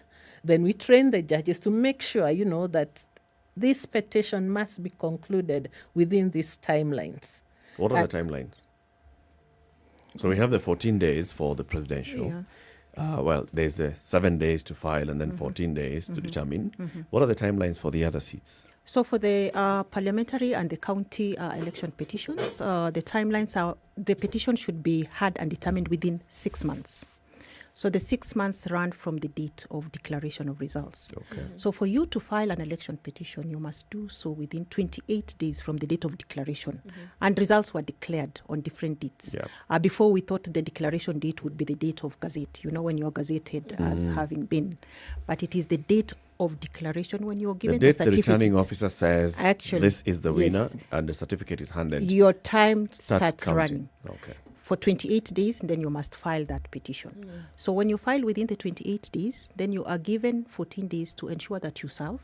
And you can serve either personally or you can serve through substituted service. And substituted service means that you can even advertise on the national newspaper. And then thereafter, once you have been served, time starts running now against you as the respondent, and you must respond within 7 days. And then thereafter, the petitioner is given, time again, 7 days within which to respond to your response. And then thereafter, the court now has 7 days to call for the first pre-trial conference. Okay. And then now they are given 6 months within which to determine that petition. So as we are speaking now, petitions have been filed. Time has closed in respect to filing of petitions. Other than the party lists. Apart from Mombasa, of course, and Kakamega and the other ones, yes. So so far we have 125 petitions that have been filed as of today, all filed within time. And the responses are going on in terms of, either IEBC or the winner now, the declared winner, responding to that particular petition. And the Chief Justice has gazetted the magistrates and the judges who are going to handle these petitions. Okay. Yes. When we say 125 petitions have been filed so far, do you have a breakdown of Yes, we do have a breakdown of those seats. And the 125 are exclusive of the party lists. Because you see the party lists petitions, their time is still on. Because now we count the 28 days from the date the IEBC gazetted the lists. So they are still within time. But we have received so far 37 petitions in respect to the party list contestations. So the breakdown? Yes, so for the breakdown, we have 12 for the governor position. We have 2 for senator. We have 4 for county women, representative to the women rep. Yes, women rep. And then we have 77 for county assembly. 77 and 28 for the MPs. And 28 for MPs. Yes. And time has lapsed. We don't expect any more petitions for any of these seats. Yes, of course, apart from Mombasa. Apart from Mombasa, and Kakamega, and the other Rongai, and the other the other parliamentary seats. Yes. If you compare this with 2017, this sounds like a very low number of petitions. It is. Yes, because in 2013 we had 188. 2013. Yes, 2013 there were 188. Then come 2017 there were 388. and now we are down to 125. So the numbers are definitely very low. Very low. Yeah. This 388 in Yes. 2017, Yes. were every single one of these cases adjudicated? Yes. And then ruled upon? Yes, all of them Within were 6 months. concluded. Within 6 months? There's one that fell through, but someone fell sick. But basically, we did ensure they went through within the set timelines. Okay. Yes. I mean, just look, of course, numbers speak for themselves, but would you say then, if we're looking between 2017 and one at 388, and then now 2022 at 125, is there still a judicial appetite amongst those who would essentially petition the court, or What does people- it signify? what does it signify? Is it satisfaction with the electoral process? or that people just have apathy or when it comes apathy with to the judiciary? the process? I think the jury is out there, but what we noted in 2017, before the outcome of the presidential petition, the numbers were low. Okay. But after the election was nullification, then the floodgate opens, and there were so many. So that could be one contributing factor why the numbers are, a bit low. But also this time, we've had a lot of EDR from the very beginning, from the party nominations, from the registrar of political parties, and then the PPDT. People took their grievances, and a Before number the of election. before. So there was a lot of that outside the court. So once if they are satisfied from there, it could be then they don't have the need to dash to court. Actually, before the election, there was all these mechanisms. The parties had in the nomination, in terms of nomination, there was the dispute resolution at party level. Yes, yes. There was a political party dispute tribunal Yes. that also handled matters Exactly. before the election. Yes. So you feel that this could also have contributed to, by the time we're getting to the election, people are happy with the process so far. That's what we're thinking, that there was a sieving process this time. And we allowed the party mechanisms. Because when you look at the pre-election disputes also that came to court, they were low. They were 189. And yet in 2017, we had almost 300 also party pre-election disputes that came to court. But we attributed that to the fact that there were many, the parties opened up spaces where people could actually take their grievances, and we got to see that that mechanism was fully utilized by the parties themselves. And then, of course, many of the parties decided to go independent way, so not many of them sued the parties.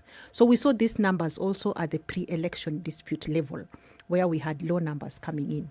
But basically, I think it is what Honorable Kagendo has said this time. In 2017, we attributed that to the fact that, the nullification was there, and the process basically had been questioned, the process in 2017. So even for the election petitions that came, when you looked at the issues that was, the running thread around all those election petitions were the issues of the process that IEBC had put in place. So with the decision now that has come out, maybe that is why it is low from 388 to 125. Right. Yes. It's actually a low number. I'm looking through my notes because I always have to try and remember these things. Yes. The number of elections that are held on the second Tuesday of August every 5 years, because I keep saying I'm counting them. There are 290 elections at constituency level, 47 elections for Senate, 47 elections for woman rep, 47 elections for governor, 1,450 elections for MCA, one for president. Total 1,882. From all those, we have had 126 petitions, including the one for president. Yes. So when you look at it, even just against the numbers that you have run, so for 47 governor positions, you have only 12 petitions so far. Yeah. For the 47 senators, senator positions, two challenging. Yes. So the most for us is 77, but you see against what number? 1,450. Yeah, yes. So it is a very small number.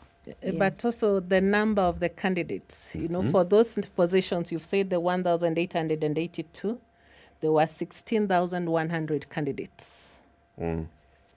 So, and the only successful ones could have been the 1,882. Yes. So 14,218 lost. So, those are the number of petitions, if people are really wanted to come to court. It's about 14,000 petitions. Yes. So the numbers are very low. But a study has also been done. I think even the trend, the courts are not, trigger happy, just out to nullify elections. Actually, just even from the last time, the ones who were successful in nullifying just 1%. So, in as much like you come, but basically the courts are very cautious on that aspect. Yes. So people are also feeling that, well, if I go to court, I better have solid grounds on why I'm going to challenge this. I better be able to produce proper evidence before court. Do you feel that also people are feeling, hey, the standards are too high? Yeah. Is the threshold too high for you? Because I'm just in addition to that question is that it cannot, from what we've seen, if anything to go by, you cannot come to court on a feeling. You cannot come to court feeling aggrieved and say, I am petitioning the win of such and such person. It should have been done in my favor. With the threshold is still, and it's an assumption that it must be evidence provided and that you can see that there have been discrepancies. Are you ruling on, are these petitions being, adjudicated on raw emotion? Are they being adjudicated on hard evidence that we can see, testimony of people who are in the area? What thresholds are being set? Petitions, just like any other case, by the time you come to court, you are the one who is alleging. So you are alleging maybe irregularities, illegalities. So you must prove, even in any other mainstream case, whoever alleges must prove. So you must have evidence, to show that, yes, we have a few issues that have come up. We ran across the 225 petitions. Yeah. Most of them are raising issues of, that agents who are turned away from the polling stations. Most of the issues revolve around the failure of the KIMS kit. So, by the time you are alleging that there was failure of the KIMS kit, to what extent did it then affect your election? To what extent did that then affect the outcome?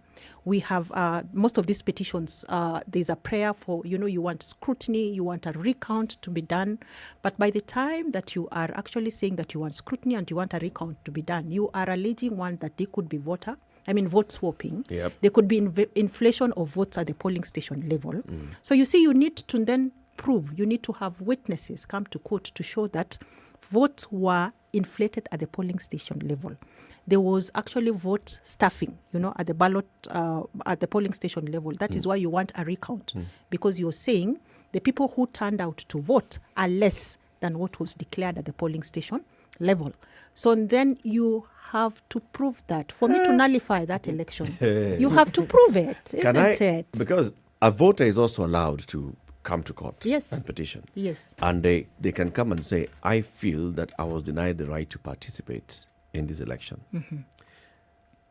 Is one voter not good enough? If one voter comes and shows you, definitely this is what happened. I went to vote on this day.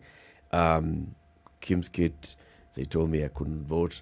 Then they looked at the physical register. I was not found to be there, but I had checked, and here is my message on 70,000 from IEBC, which had told me that, yes, I am duly registered to participate in this particular polling station.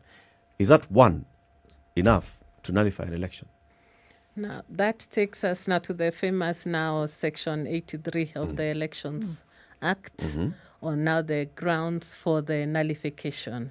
Of course, the court under Section 75, you can't say, this one was wrong, it's cancelled. Yeah. But now, at what level? There are the two, the famous conjunctive and disjunctive test. Was this election conducted as per the Constitution? Was it free? Was it transparent? Can I follow the process, how it went? The way you have said now, if one person is there, was I actually told, I cannot vote. It's not just the first person past the finishing line. No, you have to show that all the rules which were there were followed. But now the other thing is now maybe something happened on that day. The way you said, maybe I came and the Kim's kit did not work, or maybe I was late. But now did that your one vote? Did it have an effect on the overall outcome? So which of the two tests, is it both of them? So you remember subsequently the Katiba Institute case when they went to court and, they're like, it should be the two tests. But then the matter went back to Parliament. And now the section was declared unconstitutional because of this, what you were discussing earlier, public participation, that even Parliament should engage in public participation. So since then, it's not very, very clear. But now, if a law is declared unconstitutional, we go back to what was there. So which is now is a disjunctive test. You can prove either of them, But basically, like I said, the courts are not, trigger happy to shoot down the elections. Actually, even the courts are mandated to even declare the winner. Once, like if an election offense was proved, or we've done a retally, and we see this one is the one who won, the court can actually declare now this is the person who won. But, you will not have that, from the Kalembendile case, like, no, let it go back to the people. Let them go and, and let them declare, verify again that this is the their person. choice. Yeah. So the court will not be, let's run with it. This is the person I have found to be the winner. I'll just take a break at 8:30. We come back and continue looking at petitions, and especially what these petitions are. And when you talk about the Committee on Elections, what do you look out for? Does it go beyond just, a candidate coming to say, I feel that I was denied a victory? Or does it also go into the voters? Does it go into other institutions coming into court? Do you look at incidences of violence and other malpractices? All those you'll tell us. The Honourable Elizabeth Tanui is a Deputy Registrar and a member of the Judiciary Committee on Elections. And the Honourable Wendy Kagendo is a Chief Magistrate of the Milimani Law Courts and also a member of this Judiciary Committee on Elections. They are here with us this morning to tell us about the status of election petitions in the judiciary. And we already know there are 125 petitions that have been lodged before courts as a result of the August 9th general election. At 8:30, we are counting down towards Sunday, the 25th day of September 2022, because I will be dressed in a Masai Shuka representing Kimana Oloi Tok Tok at the Concours d'Elegance Gong Racecourse. You must remember to have a touch of gold. Remember, does your shuka have a touch of gold? See, gold in the... That's the theme Gold. for the 50th edition of the Concours d'Elegance, the Golden Jubilee. We heard from the... My ring. Okay, so See, that's that's what a you touch walk of with gold. every day. So you bring it that day. The 50th edition of the Concours d'Elegance takes place on the 25th of September. That's Sunday at the Nairobi Racecourse. A chance for you to come and see all these fantastic classic and vintage vehicles, as well as, a day of fun for children, high fashion and such, all day Sunday. Indeed. We'll be back shortly after this. This is the Situation Room, the only way to start your day. The adults in the room. He's promiscuous or he's polygamous. We need to get over ourselves. So I should always know the man that marries me, I know there'll be other women. Yes. The relationship you have with yourself is the foundation of the relationships you will have with other people. Things that we never talk about. 3 things. Stop, breathe, and relax. Whether it is matters of the heart, finances, or work that's weighing on your mind, worry not. Tune in to Adults in the Room every Monday to Friday from 7 p.m. to 10 p.m. The adults in the room will help you stay winning. Only on 94.4 SpiceFM, Nairobi. We know it is cold, but Cold Stone Creamery has hot deals for you. This month, enjoy cups of rich and creamy ice cream, delicious ice cream cakes, and fresh oven-baked cakes at amazing prices. Visit any of our stores in Nairobi or Mombasa and indulge in your favorite treats. Cold Stone Creamery, the ultimate ice cream experience. Introducing Watele, County 49. A rich county where the leadership has failed its people. Justice and peace are elusive while violence sweeps through the county. What will be done to save the people of Botele County? Watch County 49 as our heroes and villains clash in an exciting tale of corruption, greed, love, and redemption. Every week on Show. All right, 17 degrees and sunny conditions. Well, partly sunny conditions in Nairobi, highs of 26 and lows of 15. It's 15 and sunny in Nakuru, highs of 25 and lows of 11. It's 17 and mostly cloudy in Nyeri, highs of 25. And we'll see highs of 24 in a sunny Eldoret. The rain continues in Mombasa at 26, highs of 29 and highs of 28 is what we'll see in a rainy Malindi at 26. Cloudy conditions in Kisumu at 23, highs of 28 and 27 will be the high in a sunny Kakamega, currently at 20. Thunderstorms abated, now cloudy conditions at 20 in Kampala, highs of 27, and we'll see highs of 29 in a mostly sunny Dar es Salaam at 23. It's 13 degrees and mostly cloudy in Johannesburg, highs of 22, and we'll see highs of 29 in a rainy Lagos at 24. It's 23 and cloudy in Kinshasa. It'll go to highs of 31 and down to lows of 22.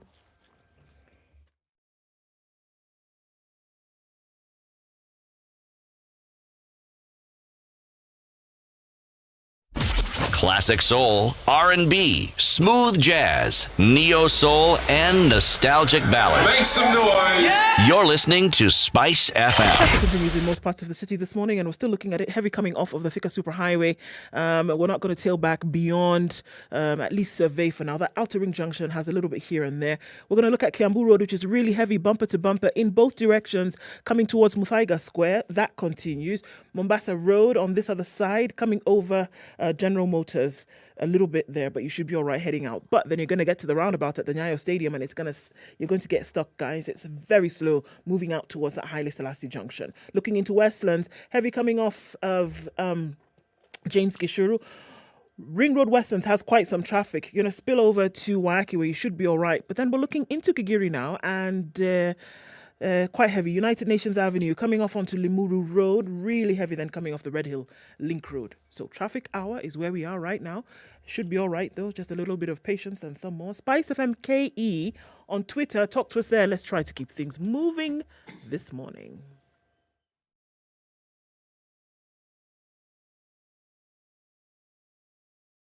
Are you ready? Okay. Spice FM. Mature, intelligent talk every morning. Spice up yourself.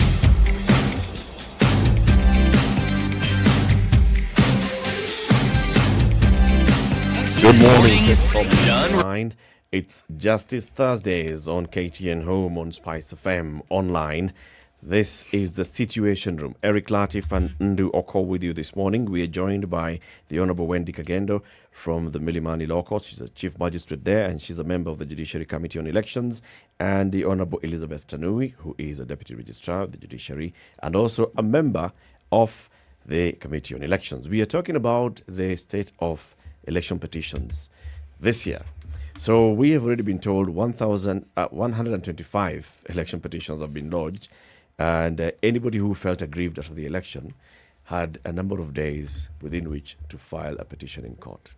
Counting from the day the returning officer says, and now it is my solemn duty to declare so-and-so as the winner, and handing over that certificate of victory to that person, start counting 28 days to file a petition. 28 days have lapsed for many of those, and only 125 filed their petitions. The only ones who still have a window open are the ones that held their elections days after 9th of August. This is in the case of the Governor, Mombasa, Governor, Kakamega, MP, Kachaliba, MP, Rongai, MP, somewhere west. What is it? Pokot South. Pokot South, actually. Yes. And there was also a member of County Assembly somewhere. So those ones have a window open. But so far, what we've seen is 125. Again, out of 47 governor elections across the country, 12 petitions filed, 2 for senator out of 47 elections, 2 for women rep out of 4 for women rep out of 47 elections, 77 MCA out of 1,450 MCA positions countrywide, and 28 members of the National Assembly out of 290 constituencies.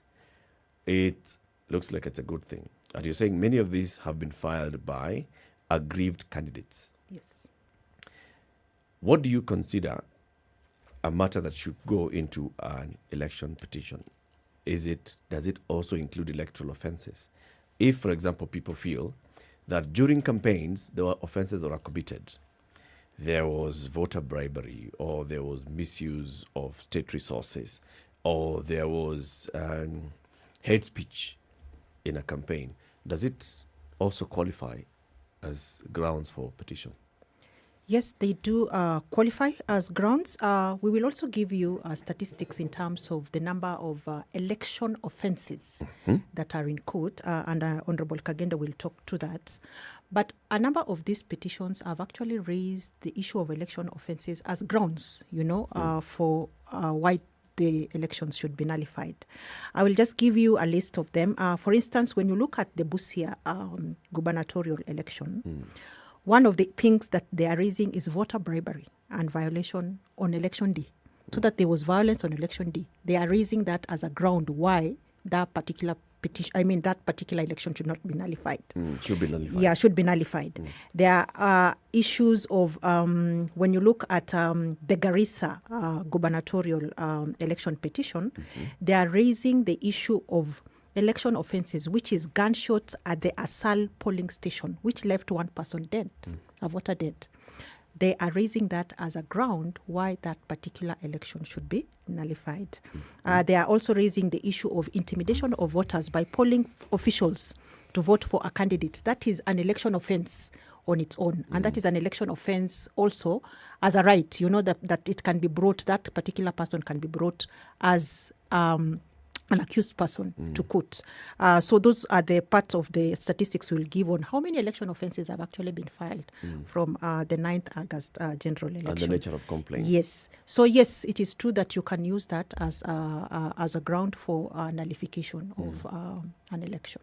Is there any from Wajir? Yes, we in terms of what grounds? Yes. A petition from Wajir and what the grounds would be. There is a petition. Just if you can give me a few minutes as I hand over to And Kagenda. the reason I'm asking that is because we all know that on 9th of August, an election did not take place in Wajir. Yeah. And it had to be postponed to the following day. And the grounds that were given by the IEBC on the day was the issue of violence. Exactly. So if an election takes place the following day, can a voter, let's say, go to court and say, you know what, there was violence on that day, and on the following day I felt too tired or too scared to participate in this, and therefore I feel that my right to participate in an election was then subverted. Yep. Yeah. We have a number of petitions from Wajir. I'll just give you the statistics now in terms of either governor or member of county assembly. Okay. But in the meantime, we can run the statistics in terms of election offences. Yes. You note where the petitions are. That's also the election offences are. And actually, we've also noted a notable, reduction in the number of the offences. There are not as many as the 2017. We had gone up to around 70. Now there are only 23 election offences. And they are not, as vicious, if I may say that. The ones have seen maybe a bit of the violence and creating disturbance. Those go to the gate, Kimaibiwa, and that one is, now if you can picket, but as long as you don't obstruct the process. So the offences which I've seen is maybe even voters who are trying to use other people's ID. The issue of bribery has come in. This time we've not heard witchcraft. It used to feature a lot before. As an offence? Yes, an offence. As a ground also. It's an offence to use witchcraft. Yes, if I go and I stupefy you and I come, I shake your hand. This was my, I think this is also, I must ask, because this is an issue I was asking, okay, so in terms of threshold, and that's what I was saying, so then what do you use to adjudicate?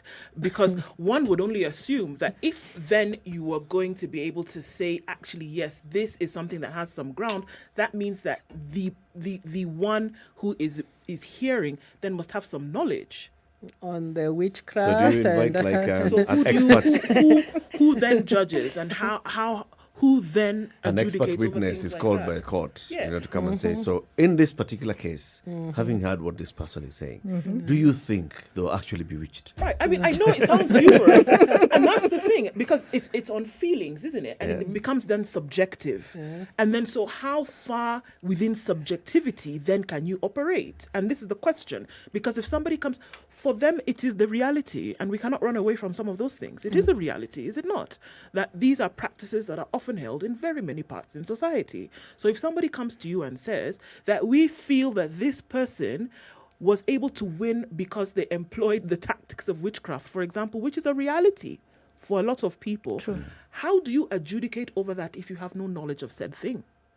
You will have to depend on the witnesses, witnesses, because you see there is a standard of proof for election petitions. Yes, it is on a balance of probability, so you don't have to prove beyond reasonable doubt. We know that it is higher than a balance of probability, but so long as you have witnesses who can actually then give evidence that there was that particular, practices, right. Then on a balance of probability, you can tell as a court that yes, they Something could have actually been. happened. Exactly. If you have the actual witch doctor come and say, this is what I did, yes. The last time when the slaughter monkey, you kept it This there. person came and you they paid dress me. it in a certain way, and I tie part of the monkey around my waist. And if I shake your hand while, I'm so well dressed with the monkey skin, then you go and you vote for me. But now you're like, how can you prove that I voted for you because of whatever, transaction that we had? And voting is by secret ballot. Yeah, so how do you even know how I voted?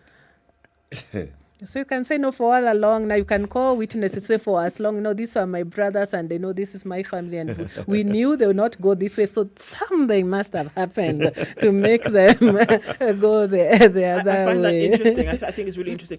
And I think this is what we're talking about then in terms of an all-encompassing judicial system, whereby it doesn't, you're not precluded because of belief or societal practice. Yes. Right? But then looking at this, even as looking at those numbers, even as we look at this, Honourable Wendy, when we look at precedent that has been set, when these petitions are being brought, and we had a Supreme Court petition happening for the presidential election that went the way in which it did, those who may then fear that the same kind of actions would be taken on them, do you find that would become something that is very real, whereby the threshold for proof is extremely high? You cannot then just come and bring anything before court and expect that you will be listened to and it will be judged upon in your favor. Do we find then that the way we see things playing out at the Supreme Court level will also bear impact on what happens with these other petitions? Like I mentioned earlier, we noted last in 2017 when the election was nullified, the numbers went up. This time they are not as high, so that could be a consideration. But basically, each judicial officer, each judge is meant to be independent. Right. Of course, they are bound by the decisions of the Superior Court, but to evaluate the evidence as it is, not what another judge said, not what my colleague Elizabeth is doing there, but what has been presented before me. So what the other part of JCE is, we've had engagement with even the other stakeholders, even LSK. Even as you are coming, this is a threshold. This is what you should do. With the IBC, this is how you should be prepared, so that we just don't come to court. But on the other hand, we are not telling, there's access to justice. You come. The other aspect we looked at, even the whole issue of the cost, the filing fees and also the security of cost. Is it too much, the 100,000 now security of cost for the MCAs and the 500? There are those who have argued that, let's get rid of this so that people can come to court. But on the other hand, we don't want, it's put there so that, all busybodies, I'm bored a little bit here. Let me go to court. Let me just go to court. It's meant to weed that so that, you have a bit more more serious people who are actually coming to court. And to enhance the efficiency, I'm sure. Yes. Because you've got 6 months and you've got to deliver justice to everybody, every petition that's been filed. So to make sure that the judiciary you're acting efficiently, remove people who could just be jokers. What is the level of entry or point of entry for petitions? We know presidential petition, straight Supreme Court. What about the others? So for the others, for the member of county assembly, we have them filed at the magistracy courts. So the magistrates have jurisdiction to hear and determine election petitions in respect to members of county assembly. And then the rest, governor, senator, women rep, all those are filed in the High Court. Okay. So then those ones are the ones which are heard by the judges of the High Court. Okay. If you have an appeal, if you are dissatisfied, of course, with the decision of the magistrate, then you have 30 days after, the decision to file an appeal now in the High Court in respect to member of county assembly. And that is it. The levels of appeals have now been trimmed down, the way Honorable Kagendo said, so that you don't have, appeals going on and on and on. So MCAs can only appeal at the High Court and it ends there? And that it is. Okay. Yes. And the others, when you lodge in the High Court, yes, you can appeal at the Court of Appeal? To the Court of Appeal. Can you go further? You can go further to the Supreme Court. But for you to go to the Supreme Court, that matter must be a constitutional matter involving interpretation and application of the Constitution. And it must have been certified as a public interest issue. So that now the appeal to the Supreme Court is a special appeal. It's not a matter of right. Yes, it has to have something to do with the interpretation, broader. Yes, it's not necessarily and application with regards to your exactly.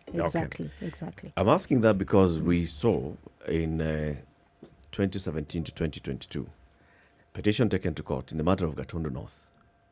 It went into the High Court, of course, then it went into the Court of Appeal. So it just kept dancing between one of those, where one declaration was nullify the election and then there's an appeal, and the MP served her entire term with the appellant still just trying to seek justice in court. What caused this, and what is the remedy for this going forward? I think the issue is the appeals. Does it run consecutively or concurrently? So that if you have a petition which is going on, you remember a petition you have 6 months within which to hear and determine. Yeah. So the question arises, if you determine this question on a technicality and you actually strike it out the way it was done for the Matakarua case, and then it goes to the Court of Appeal, time starts running for the Court of Appeal, now again 6 months. But you see, the Court of Appeal takes time to hear it because it has the 6 months within which to hear that appeal.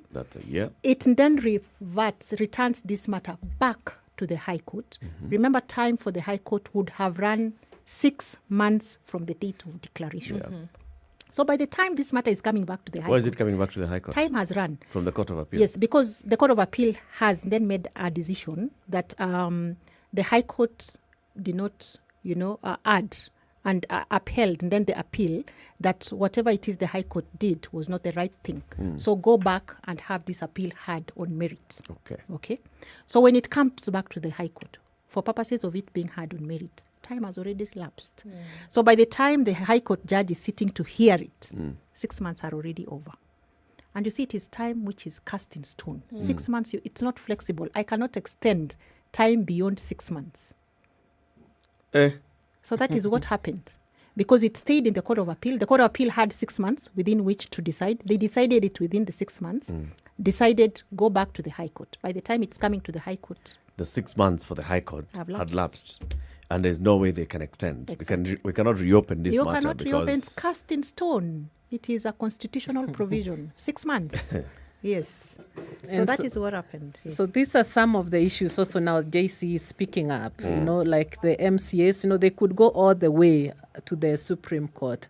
Like remember last time, even on the party lists, we had some, you start with the party list, you go to the PPDT, you appeal. all the way to the Court of Appeal, and then bring it back as an MCA petition on party list, and now start climbing up again. So JC would pick on such an issue and now have the law amended so that, we cap and say, what Kenyans are interested in is to know who their leader is, not, so all these very many levels. And if we keep it too late, then it doesn't make sense anymore. So even some of these, the levels of appeal, then we can move them to back to Parliament, because that's the only way we can either enlarge or shorten the time which has been put there by statute or the Constitution. Yes. So what I'm hearing basically is that conversation needs to happen within the JCE, and then going forward being taken up into policy, into law, on looking at these timelines. Exactly. Already, the judges of the Supreme Court have sat here, from their president to the chairman of the JCE, and they've said the 14 days for presidential petition is just not good enough. Now we're hearing again from you now who are practicing in the lower ones, that even these 6 months, if we start introducing other technicalities, then we're running out of time. Now the risk is taking us back to the pre-curricular. Yes. No, we're not saying the 6 months. The 6 months are actually sufficient. The issue is now with the appellate process. And I think we have managed that in this way. If you are appealing against a procedural issue and not a substantive issue, it doesn't mean that the petition, will be stayed. You file your appeal in the Court of Appeal if you have, for instance, you have sought an order for scrutiny and recount. And as an appellate, as a judge or as a magistrate, I have denied you that order. If you are aggrieved by my decision, then appeal. But that does not stop me from hearing the substantive appeal. You go ahead with the appellate process. I am hearing the appeal in the meantime. Or you have it as a ground of appeal. You will deal with it after I have had, this appeal substantively, so that I am within the 6 months and I'm not staying my proceedings for you to then, proceed with the appellate process. Okay. So I think we have managed to deal with that. 6 months is sufficient for the lower court, for the high court to deal with election petitions if we manage the appeal processes. Okay. Does, adjudication take into consideration implications on society? When we're looking at the Supreme Court issues, also saying, okay, we know that, the bench in its independence is going to look at the matters and weigh them such. Do you take into societal implications when looking at some of these things? That what would it mean if we have actually turned over a governorship, or if we turned over, the election of an MCA? Do you look at the implications before now this, rulings or judgments are made or considered? Yes, the court, of course, should not be just, mechanical that, this is what is happening. We live in a society. I'll leave my courtroom, I'll go home. So we have to bear in mind, what is happening. The same way, even from when we even have the constitution or application, say like on the procurement of the electoral material. Yeah. If I stay this the entire process and take a long time, you see, those are some of the challenges. I'm like, if I say we are not proceeding because something was omitted, then what is going to happen? The timelines are running. But on the other hand, I can't say, it's business. I'm looking at, the final goal. It's a tricky balancing act where I want the law to be done, but I should not be so much constrained in my thinking without, like I'm just living in, in another planet. I'm not in Kenya. So I have to think, what are the consequences of this? Yes. Ladies, we thank you very much for joining us today. I have the numbers. As you're good now, that would be a very good ending point. Yeah. So I have, you had asked about the Wajir, yes. The Wajir petitions. We have 10 out of the 125. 10 of them are actually from Wajir. For governor, we have 2 petitions in respect to that position. To the governor of Wajir. 2 different petitioners. And then for women rep, we have 1. And then we have 3 in terms of 3 for member of National Assembly, and then another 3 for county for member of county assembly. And then we have 1 for the other position. So 10 in total in Wajir. So out alone. of 125. And 10. add the election offences, of course, that are there. So we'll have a lot from that So particular Wajir is actually space. going to be one of the hotspots. The hotspots. Yes, when it comes to yes, petitions. Yes. There was also the issue of how we manage the filing process this time. I think it is good to mention that the filing process this time was changed in terms of we ensured and facilitated and enhanced our filing process so that you can file these petitions from the comfort of your office or home without necessarily going, to Wajir to file, and without necessarily having to queue in registries, to go there at night, and to ensure that we extend time within the registries are operating.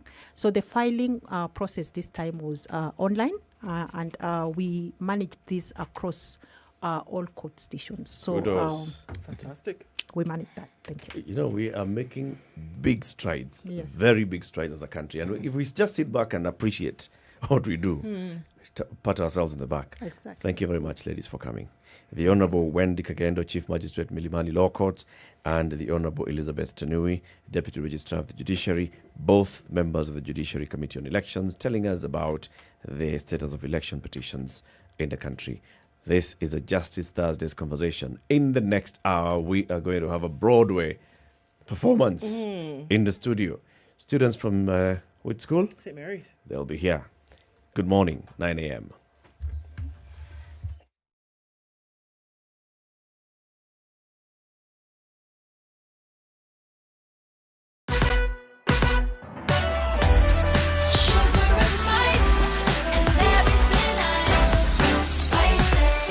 Spice up your life.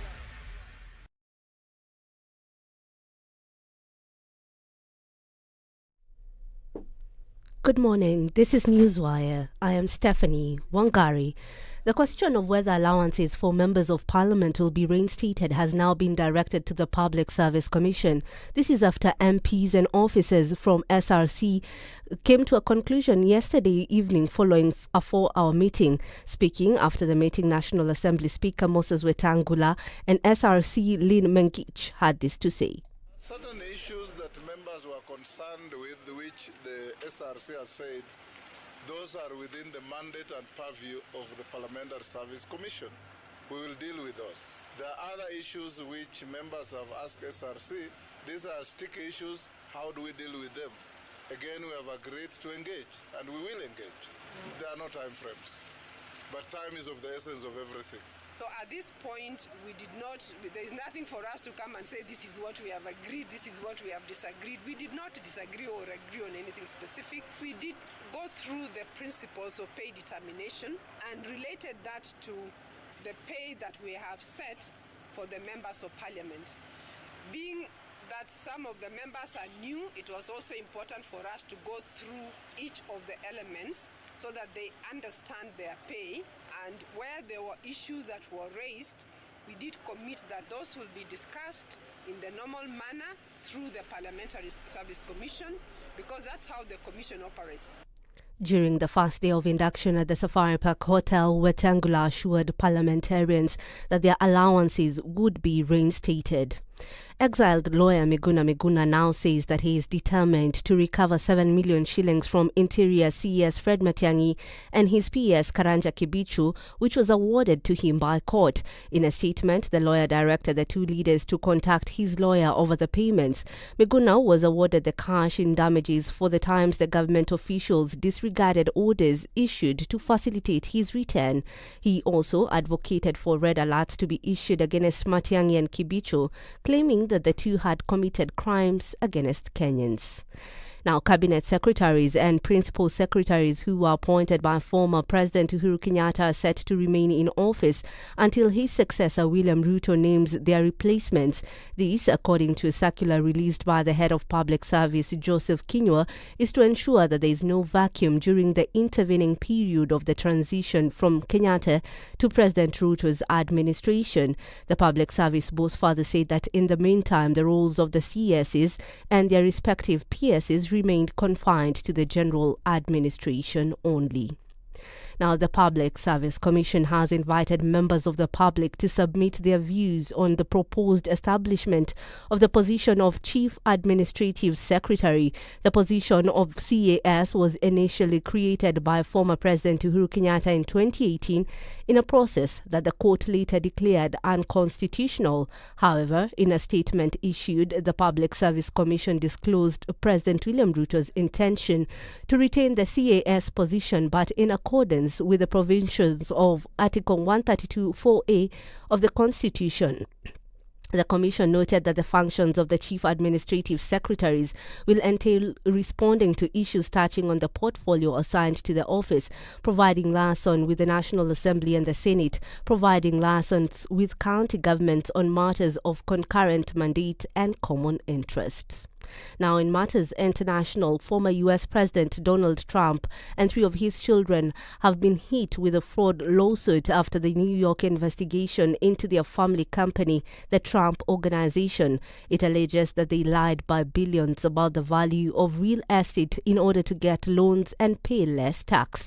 Prosecutors say the Trump Organization committed numerous acts of fraud between 2011 and 2021. Trump has since dismissed the lawsuit as another witch hunt. The former president's elder sons, Donald Jr. Ivanka and Eric Trump, were also named as defendants alongside 2 executives of the Trump Organization. That's your news at the top of the hour. My name is Stephanie Wangari.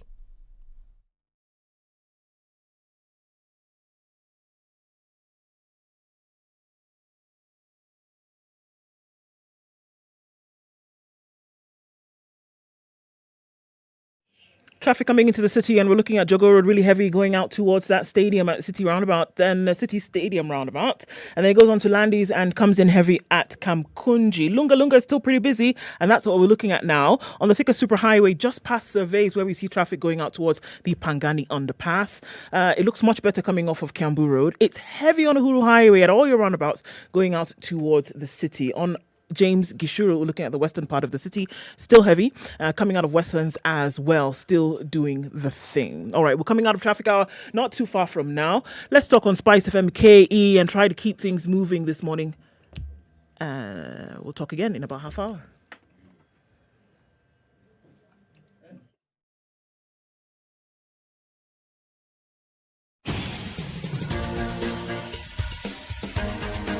This is The Situation Room, the home of hard-hitting political commentary and penetrating insights about the state of the nation. This is a talk radio experience like no other. The Situation Room, a place for hard truths, debates, and elevated conversations. The Situation Room, witty, political, engaging, deep, controversial. In the room, we have C.T. Muga, researcher, academic, seasoned political observer, a fountain of wisdom in these politically uncertain times. Ndu Oko, Nigerian by birth, Kenyan by choice, communications expert, Pan-Africanist, a truth seeker and believer in people power, and Eric Latin, agent provocateur, the man in the chair, seasoned journalist, news hound, a man who believes in punching up, not down. It is. This is the situation. This is Kenya's biggest conversation, The Situation Room, live on SpiceFM and online. We live stream the show every weekday morning, 6 a.m. to 10 a.m. on SpiceFM KE on YouTube, SpiceFM KE on Facebook. And we're also having conversations and following up those conversations on Twitter, SpiceFM KE, on Instagram, SpiceFM KE, and our website, www.spicefm.co.ke. We said today we are going to have an interesting conversation and performance, right? Interesting conversation and performance with us in the studio. So, before we welcome the guests that are joining us, let me give you the proverb from Malawi. And the Malawian proverb is very, very simple. As if it weren't bad enough to fall, the ladder lands on top of you. As if it weren't bad enough to fall, the ladder lands on top of you. Hey? What does that mean? When it rains, it pours, man. That's it. At all. Yes, no. The ladder also knows that things are going south, so let it just follow suit. Yeah. If it's come on in by and by. The ladder should know. I mean, this person has fallen. It's already down. Let me at least prop it up a little bit, right? And I'm the one who didn't hold him when he was up there. Then he's fallen. Then now I'm also falling. Why does the ladder have to fall? Some of these things, you just think about them and you start complaining. C'est la vie. From far. Start complaining and wondering now why. Why does this have to be? Yeah? Tell us the kind of conversation we're about to have now. Well, I think it's the first time we've done this on the Situation Room, isn't it? But we are having, it's Spiceway. I was going to say Broadway, but then let's just make it Spiceway. I think I'm already very excited because we're seeing, and they're very well behaved, my goodness. So there's, of course, we know that the festivals are going on around the country, the competitions, the art and drama competitions happening around the country. And I think we have a talented group from St. Mary's here, and as well as their teachers of music and theatre and arts are here with them. And so we're going to be, privy to some great performances this morning, and I'm very excited to hear that. I think it's also very important that when we are injecting the realms of art and music into our studies and learning, and so that's going to be a great experience this morning. So let's start with introductions from the teachers, right? And you'll all introduce yourself. Starting with you, you're already a performer. And it's interesting because it's the teachers of music, the teachers of drama. Yes. Before it used to be, it was my music teacher or my English teacher. No, it's not. The teacher's not English. It's Kenyan. The teacher of music. So I think we it's not the dramatic teacher. No, it's not the dramatic teacher. Although there were some, but it's not the dramatic teacher, please. Okay, wow. First of all, on behalf of St. Mary's School, our entire fraternity, I would really, really like to appreciate the Standard Group for having us. It's very humbling to entertain and host us this morning. My name is Mrs. Jackie Kasuku. Been teaching in St. Mary's since 2004. I do theatre in the IB program where we teach theatre arts. Yep, so I've got close to about 15 musicals under my belt. Well, I'm not wearing one. Under my belt, yes. Yeah, that's the long and short of me. A mother, a wife, a very proud teacher of these amazing ladies and gentlemen, and very, very many others. All right. Sarah. Yeah, my name is Sarah Kaiser King. I'm a teacher of theatre arts. Also, I've trained or a director of plays, that is the stage. Also, poems, the spoken word, and so many others. Yeah, happy to be here today. Okay. Yes. Elizabeth. My name is Elizabeth Ndeto. I'm a teacher of English for the last 8 years, but I just joined St. Mary's this year, inheriting theatre arts, making my debut this year, inheriting from Mrs. Kasuku. We are very grateful and thankful to be here. When you talk about theatre arts and this thing that you teach, Jackie, what is this thing that you teach? I mean, is it just drama? Is it music? Is it performance? What is it and why is it important? What is theatre arts? If you look at the current, though controversial CBC, as is being implemented, but I have no problem with it. My small girl is very happy. Happy child, happy parent. Yes. The way the government envisioned was to move away from too much bookwork and reincorporate. And I say reincorporate because I'm a beneficiary of what people have come now to call the original 844, as it were. So there was a lot of out of classroom activities, and talent was identified very early. So theatre arts in itself, as then when I go down to theatre arts, the school, in adopting to teach the International Baccalaureate program, picked on theatre arts as one of our subjects to teach. By the way, Lupita did that particular course at St. Mary's. And it probably explains why she's gone as far as she has in the space. Yeah, so it's not just acting on stage, but the whole of the processes that go into getting stagecraft up and out. We talk about, we teach about being, directing, creating plays, designing plays, all that stuff. So, yeah, we do that. And they're different, I don't know what to call them, but there's a difference between a musical and a play. Oh, yes. And there's a difference between all those things and singing. Yes. Is a play is a musical a play with music, right? Yeah. Isn't it? Actually, it's acting and singing. Right. Yeah. And beyond that, for most of the part, the musical as a genre in the performing arts, it's a genre on its own besides melodrama, because you've got melodrama, that's one different genre. Then we have got the musical itself. And the musical thrives absolutely and totally on music alone. Actually, without music, you will not have a musical. So, yes, that is one of the differences between the two genres.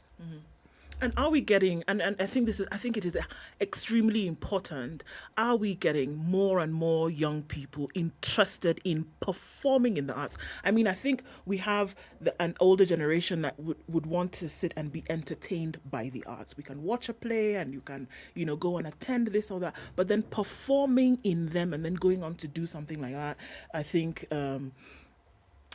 for me is extremely important, because then we re-invite the more social aspects of learning and education at a younger age, and then saying, look, you can make this into something that you do for life. It can be a career. Actually, what's happening is the joke I like making, and I think I've shared with some of the students I teach, is if at their age I went home and told my parents, "Yo, mom, dad, I am going to do theatre," I do not know where I would have slept. Yeah. Because they would look at me, you did not go to stand on a stage, what is your problem? And while for a longest time back then, many people would probably appreciate watching people on stage, but I don't think it crossed people's minds that I could be the one there. My daughter, my son could be the one on stage. It did not cross people's minds. But now we are in a space where people, the creatives are being appreciated. And a thing I also like saying is, while many people don't remember, it's not even remembering, we were never told. We were always told about Einstein, and I love his hair, the way it stood out. But we were never told that he actually also loved playing the cello. Yes. So in as much as he was scientific and absolutely scientific, there was a side of him that embraced the arts. It was not the main one. But if he could appreciate something like that, then what about us? So what is happening, and what I like about what you just said, is that there are actually very many more people going that. I mean, every day look around, there's new actors coming up, and they are very good, very well talented for that matter. It's not just people trying to hack it and make it or fake it till they make it. No, there are good people who are actually acting, and they're coming up, and there are very, very many people. So and I think I want to still go back to the conversation that is honestly plaguing the country. I loved the fact that the way there is the intention to infuse and bring in the performing arts in the curriculum. We will definitely find very many more people going down there. And we need, as a nation, we're talking about job creation. This, or the entertainment space, is a place to create jobs. I don't have to finish school to wait for somebody to employ me. I could end up having my own company, and we create jobs for each other on stage and open up that space. Yeah. And perhaps to add on what my colleague has said, and to answer your question, there are many students, and even younger than the ones we have on stage today, who are interested in the arts, and it's upon us as a country and as schools to give them that platform, because they could have the interest. If we do not then give them the platform to perform, then they will somehow bury that interest. And as adults, you'll agree with me, there is a point it gets when you can't start learning new tricks. But if we give them the opportunity to learn and perfect their skill in theatre, by the time they're coming out of school, they already know what they want to do, and they already have the skills to go and employ. They're not starting from scratch. I think theatre arts is, for us, has been a great program in that way. And probably also to add to add on to what she has said, we whenever we get children, whenever we get students and learners in schools, most of them are absolute novices. They have not had a background on that. And it's just about opportunity. Most of them just need that opportunity. And you just see transformation.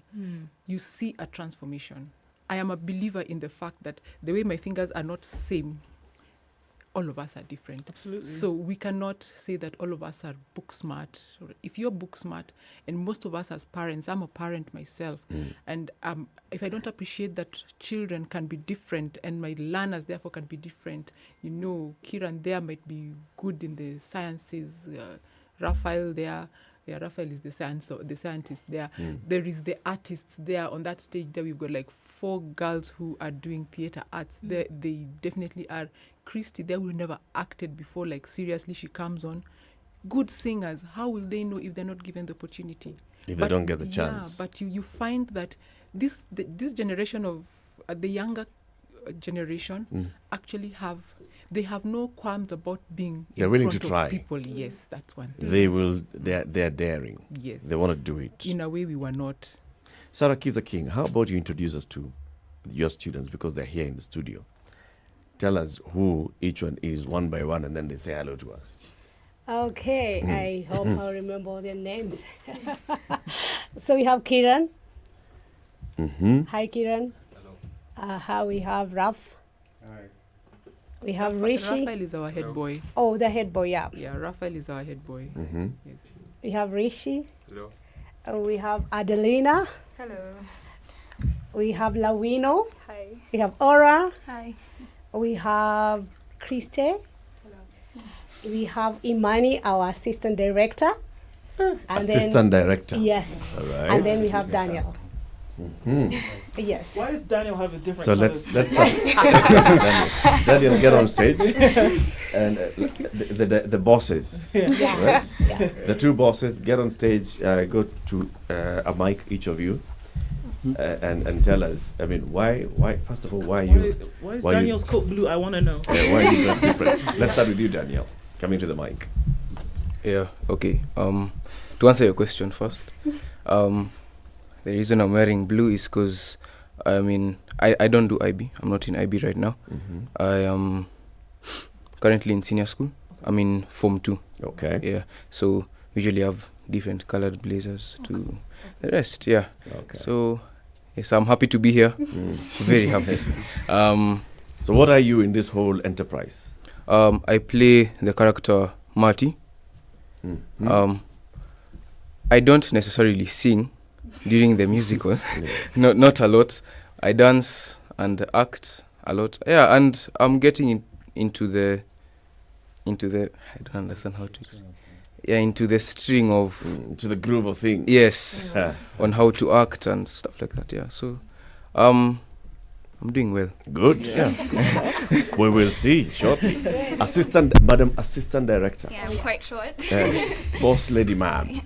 I'm Imani. I'm the student director of the play.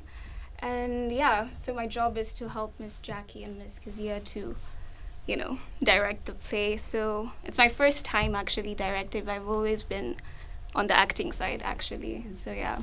So it's been a very interesting take since I've been in love with performing arts since I was 3.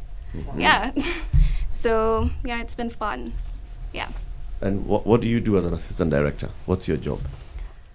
I help the team get their lines. I help in lights. I help in backstage. I help put up the vision into the play. Yeah. All right. So who's going to introduce us to this Dream Girls whole production that you've done? I mean, what's it all about? The whole thing is about 3 girls who are trying to break into the music world as a representation of Black people. So we have Dina Jones, we have Laurel, we have Effie, Michelle, and we have the male representation, of course, who is Jimmy. Then we have the business perspective into it, who is Curtis. We have Cece, who's actually going to be the songwriter, and we have Marty, the business manager. So actually, they can talk about their roles a bit. So yeah. Go ahead. You're the director. Yes. Direct them. Who comes Yes. first? Who goes I first? want the dream girls to first introduce themselves, then we'll go to the guys. Okay. And so, wait, what are the dream girls first? What are the dream girls? It's big. As in large. As in huge. As in mine is better than yours. So, just to start to introduce the dream girls, my name is Lawino, as mentioned before, and do I step up? Okay. My name is Lawino. I play Dina in the musical. My name is Aura. I play Effie in the musical. Okay. My name is Christy and I play Laurel. All right. My name is Adelina and I play Michelle. My name is Rishi and I play Cici. Yeah. Can I say hi to my mom? Hi mom, hi dad. I'm Raphael Munge. I play Curtis Taylor Jr. Hi everyone. My name is Kiran Itebete and I play Jimmy Thunder Ali. All right. So I'm going to call Mike Guy to come and adjust the mic so that the dream girls have the correct height of mic for them. But as that happens, let's come back to the conversation. Jackie, tell us about this particular production. Why this particular production? Why Dream Girls? And then where are you taking? Are you taking it on the road? Okay. Why Dream Girls? When I was charged with the responsibility of looking for or identifying a production, it coincided with a very interesting phenomenon that I had never seen in the years I've been at St. Mary's. And that was that for the very first time, we had in our baccalaureate class more girls than boys. And then I thought to myself, every other year we've had boys, musicals that have many more boys. Well, we are a boys' school up until IB, of course, when we have girls coming in. But I thought, well, Dream Girls, why don't we do it for the first time? And actually, a daughter of mine who had also done IB told me, when we did Joseph and the Amazing Technicolor Dreamcoat, and I felt it also, it was like the girls were just token, they made token appearances. Of course, Joseph's kids were boys. So the girls, the way Andrew Lloyd Webber scripted it, the girls appear, they're dancing, they appear, they're wives, and they had absolutely no lines except the narrator. So I thought to myself, why would we not try and have balance it out? Yeah, balance it out. For the first time, let's have something that it's unusual, so that when even the public, as they're seeing our advertisements going around, because we basically invite people, all lovers of theatre. Normally, we invite them to come and reign on St. Mary's School and enjoy the space of young people trying to act and explore their talent. So that was one of the reasons. Actually, for me, that was the main reason. There are more girls. For the first time, let me see like many more girls. Again, like you notice, of course, there's such a balance because the men are the controllers of the industry. And so while these girls are trying to make it, whether they come forth coming from Chicago, very innocent, the way most of us, and I know very many, I mean, Kenya and the world is so filled with people who have dreams, young people who have dreams. Yep. They want to achieve something. In fact, there's a line there. One of our actresses talks about, "I want to be somebody." Right at the beginning, they want to be somebody, and somebody. So how do we encourage, or how do we give them that space and platform? And so they wanted to go into the performing arts. So they try out. They come on an innocent people, and then they encounter now the sharks, as it always is. There's always somebody who might be out there waiting, prying on you. Will they give you the opportunity? How will they treat you? And things like that. So by and large, some of the themes that thrive in that make this musical, that made us also pick it, is the idea about wanting to be somebody. trying to break into the entertainment world. Friendship, very important. Betrayals, but most of all, family, the importance of people being family. We have got Sisi and Effie who are brother and sister, and how sometimes things can push people apart. But at the end of the day, we are still brothers, and you're still my brother, you're still my sister, and it could be either by blood or figuratively. How can we end up that? And that's how amid from the beginning and through the conflict of the production, eventually there is a resolution where we end on a very wonderful note. And that's where we all want to be. That's how we would want life to be, really. Probably. Nice. And the students are going to be doing some performances for us because they are on stage. Before we take this break, the first one is what? It's all over. Yep. Right? Yes. Okay, so it's all over. It's not all over. We're just taking a break. But Madam Director, maybe you can direct them into doing the performance for It's All Over. Yeah. Are you guys ready? Energy, smiles, enjoy. You have to be ready. Yeah. Let's go. Arrangement has to happen. Yeah. All right. What's that from? This one. Are we doing it a cappella? No. There's going to be karaoke. Oh, okay. Okay. Then we're going to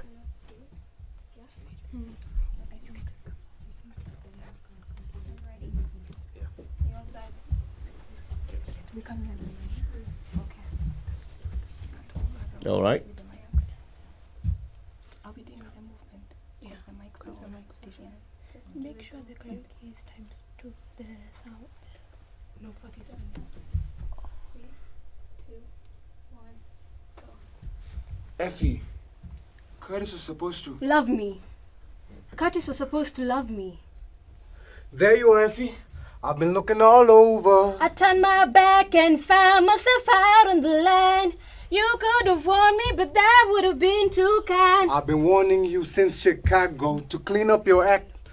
You've been late, you've been mean, giving all kinds of nonsense crap. That's a lie. It's just I haven't been feeling that well. Effie, please stop excusing yourself. You've been late, you've been mean and getting fatter all the time. Now you're lying, I've never been so thin. You're lying, cause you're knocking off that piece who thinks she's better than everybody.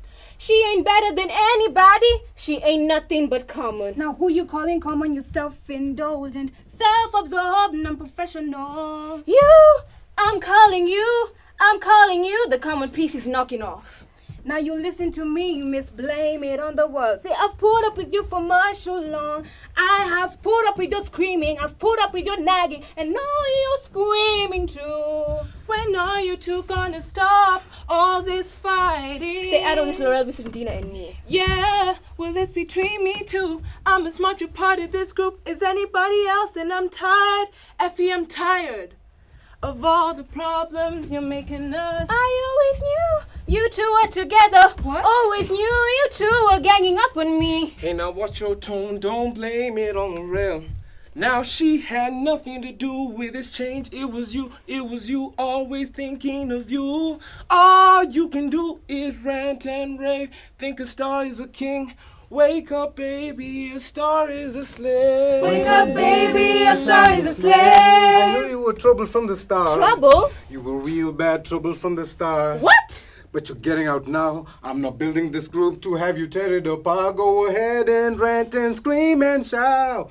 Don't worry, baby, I'll buy you out. There's not enough money to buy me out. You remember that, Scottish? Lay off, Effie. Just take the money and run. Oh, so you two with this? Cool it, Effie. This time you know what you've done. So they got your brown? I said cool it, Effie. This time you've gone too far. I can go further. I don't wanna stand around this. I've seen enough fights in this business. This is between all of you. Now this is none of my affair. Well, now it's true now, sister. This no job as much as your sin. Look at me. How much did you put out to get in? Now you watch your mouth, Miss Effie White. 'Cause I don't take that talk from no second-rate diva who can't sustain. I'm not feeling well, I've got pain. Effie, we all got pain. I'm with you, I was your sister. You are trouble. Now you're telling me it's all over. And now we're telling you it's all over. And now I'm telling you I ain't going. It's all over. I ain't going. It's all over.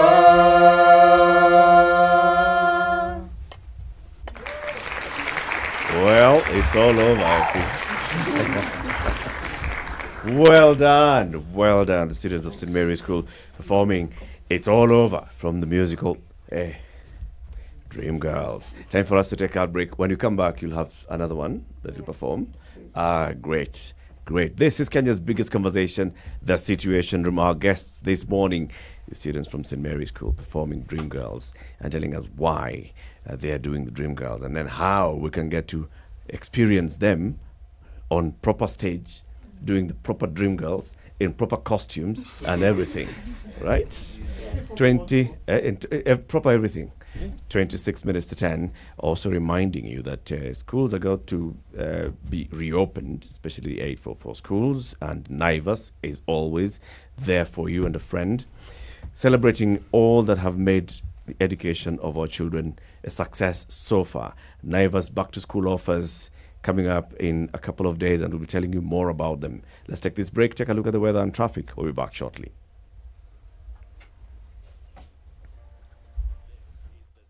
This is the Situation Room, the only way to start your day. 3, 2.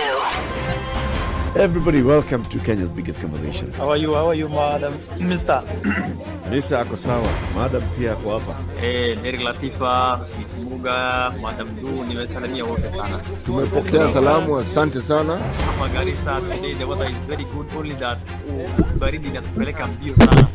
Baridi ni degree ngapi ya? Hata sijui lakini madam tunakauka sana. If you want to follow the money trail, you've got to think like a thief to be able to catch that thief. A slap from a friend is better than a kiss from an enemy. You remember the kiss of Judas Iscariot? Yes. Is the one that imetuweka kwa hii mashida yote na mataabu kwa sababu of that kiss. Yet the slap of Jesus Christ when he slapped those guys in walikuwa na urauza mboga ndani ya kanisa, I took them to heaven. The Situation Room, Kenya's biggest conversation.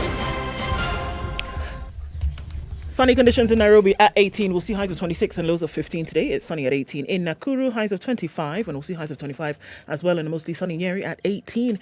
It continues to rain in Mombasa at 27, highs of 29, and we'll see highs of 29 as well in a rainy Malindi at 27. It's partly sunny at 24 in Kisumu. It'll go to highs of 28, and we'll see highs of 27 in Kakamega, where the sun is up as well at 24.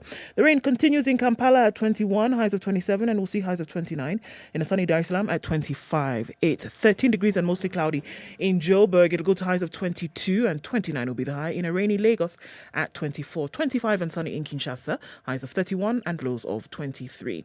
Looking out east, Thursday evening in Beijing is sunny.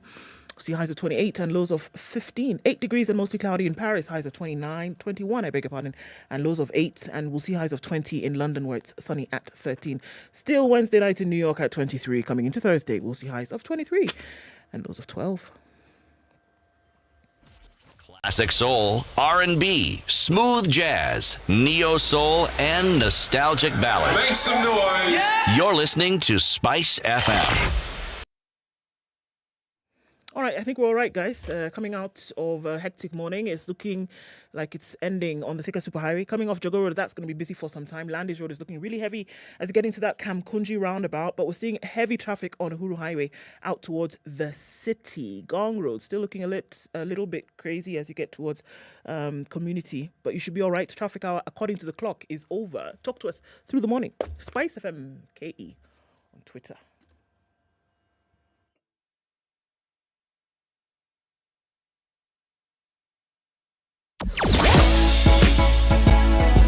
Sugar is Spice and everything nice.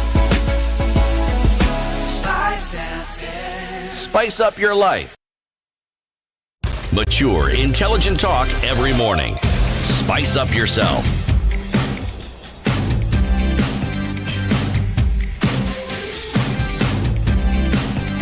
Mornings done right. 94.4 Spice FM, Nairobi.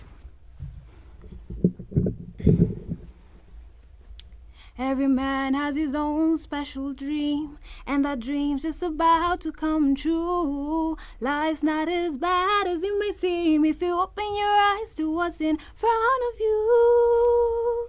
We're your dream girls, boys, we'll make you happy, yeah, yeah. We're your dream girls, boys, we'll always care. We're your dream girls. Dream girls will never leave you. No, no. And all you've got to do is dream, baby. We'll be there. Dream. Dream girls will help you through the night. Dream. Dream girls will make you feel alright. Dream girls keep you dreaming your whole life through. Your dream girl can make your dream come true. We're your dream girls, boys, we'll make you happy. Yeah, yeah, yeah. We're your dream girls, boys, we'll always care. We're your dream girls. Dream girls will never leave you. No, no. And all you've got to do is dream, baby. We'll be there. Dream. Dream girls will help you to survive. Dream. Dream girls will keep your fantasies alive. Dream girls always love you and they'll be true. Your dream girls will always belong to you. I'm not the dream that you had before. I'm the dream that will give you more and more. We're your dream girls, boys, we'll make you happy. Yeah, yeah. We're your dream girls, boys, we'll always care. We're your dream girls, dream girls. Dream girls will never leave you. And all you've got to do is dream. All you've got to do is dream. All you gotta do is dream. Baby, we'll be there. We're your dream girls. Oh, yeah. Dream girls. Ooh. All you've got to do is dream. All you gotta do is dream. Just dream and baby, we'll be there. We'll be there. We'll be there. We'll be there. Hey, well done. Beautiful, beautiful, beautiful, beautifully done. Hey. Sema, Ndu. I mean, look, I mean, no, you say something. Come on. I know what you're doing, but it's all right. Look, I mean, it's clear. I think that's absolutely fantastic performance, you guys, and it'd be great to see that. I mean, on the stage. Yeah. It would be great to see that in a performance where people can come and watch. And it's nice because if you've seen this before and you know the story behind this, and then you see them, it comes to life. And I think that's one of the things that you do through this kind of art. Yes. That a story comes to life. And it's interesting because of their age as well, the story still comes to life. Yes. Injecting that, clear talent that they have. And I think, if anything, it must be encouraged. Extremely, what you say, very true. And if we don't encourage ourselves, some of us may not. There's a whole generation of Kenyan kids, really, in my opinion, as a teacher over the years, that might have passed through the system, that might have been talented, who might never have gotten such opportunities, to express themselves or to discover certain things like this. Yeah, and so it's sad when it's not when it gets passed. But if we can, as a society, change that conversation, I think it would be very good. And like you say, their age, they're just about 17, and then telling the story. life is full of ups and downs, and really the story behind Dream Girls is the ups and downs of life. Yeah, and the things that make certain stories and certain productions, for example, run on for long over in different theatre spaces, whether it is on Broadway and whether it is also on at West End. Yeah, but we need to get our own also Kenyan a place and home to also start honing and just celebrating such talent and being able to get them into something. Even if you, like I said, you could be employed elsewhere regularly, but you have that space where you can go and enjoy theatre, not just as a member of the audience, but as an actor, and you're working. You can go on that stage and act it out. And there are very many people, by the way, who do such stuff around here. I just to add, I agree with Miss Kasuku. We call her Miss K. I've been acting for more than 10 years, and what I can say is the acting industry, like the government, need to do something. So many talented youths are out here, but they don't have the platform, to get in and act, and some, as we said, some of them, this can be a career. Yeah, for someone like me, this is it. I'm a thespian always, So for these young, men and women who are coming up, the government should do something. Create an opportunity, create a platform for them. After this, where to? That's the question we should be asking ourselves. We are encouraging them from the school. What about after school? Yes. Yeah. What platforms do they have to go and continue expressing their talent and their passion? Yes. That would mean what? Creation of more theatres across the country? Yes. More places and stages where they can perform? Exactly. It's something that we need a reorientation of our national psyche, as far as I'm concerned, where we are able to appreciate that the arts. Yeah. By the way, before the architect comes up with that building, it must be drawn and it must be perceived artistically, and so we are just in that space. Art.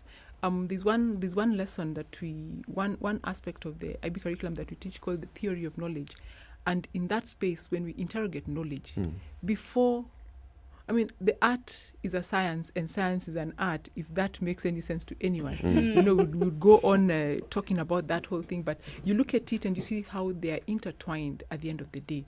So beyond that, creating those spaces, but working in our national psyche and to help us understand that there is a lot of opportunities out there that can celebrate, that can offer life beyond just being on a stage. And like we're talking about, it's the 92nd the drama festivals, the music and drama festival, the music KMF, the music festivals.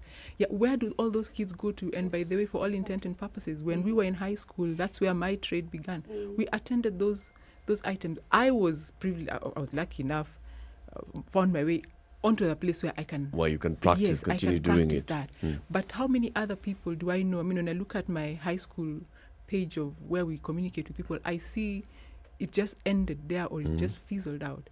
Yet in other places, when you look at this British Got Talent places like that, somebody walks up, she's 50, and she sings. Still pursuing. She's still pursuing that. Yeah. We don't have that yet. Yet I wish we could do that as a space. As a country. Yeah. So when we talk about the government also getting up, bringing up places where this can be done, I think one thing that the Kenyan government has done has been to improve some of the spaces. Now, can it go into our various counties so that in all the places it's equal? It's not only Nairobi and Mombasa, and I pick on those because in these spaces I have seen the change, the transformation. Yeah, the first time I went to Mombasa and entered the little theater there, it was a very dilapidated place. But when we went back this time around, it's a different place, totally different. And you look and you see, when you go there with kids who, somebody who has never been there before, I mean, you'll want to be in that space. You will watch, you will appreciate. So if we create more of those spaces, encourage our schools, encourage people who have that talent. In Yeah. fact, and by this, some of it has to be drawn out Mm. because again, not everybody just walks up to me and say, "Hi, Miss Neto, I like to want act." to- Sure. Yeah.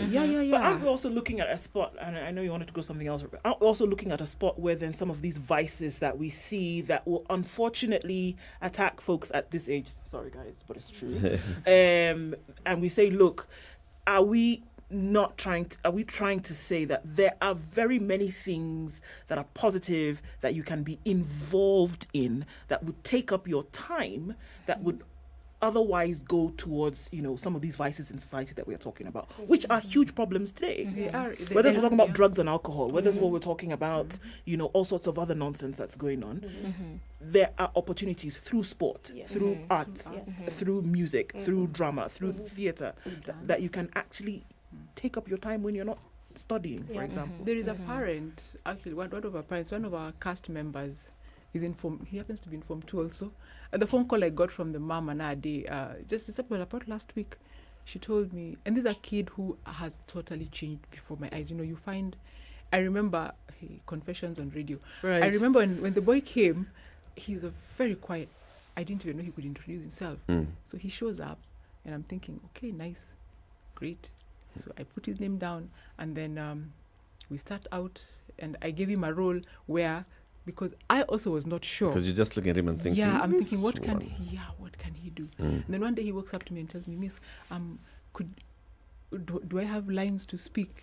And I'm thinking, okay, now how does that go? But let me tell you, that boy has really changed so much. And you watch him. I see his conversations when we are online. Because we keep a group. Yeah. Again, we become family. Really, we are a whole family ourselves, as the cast members.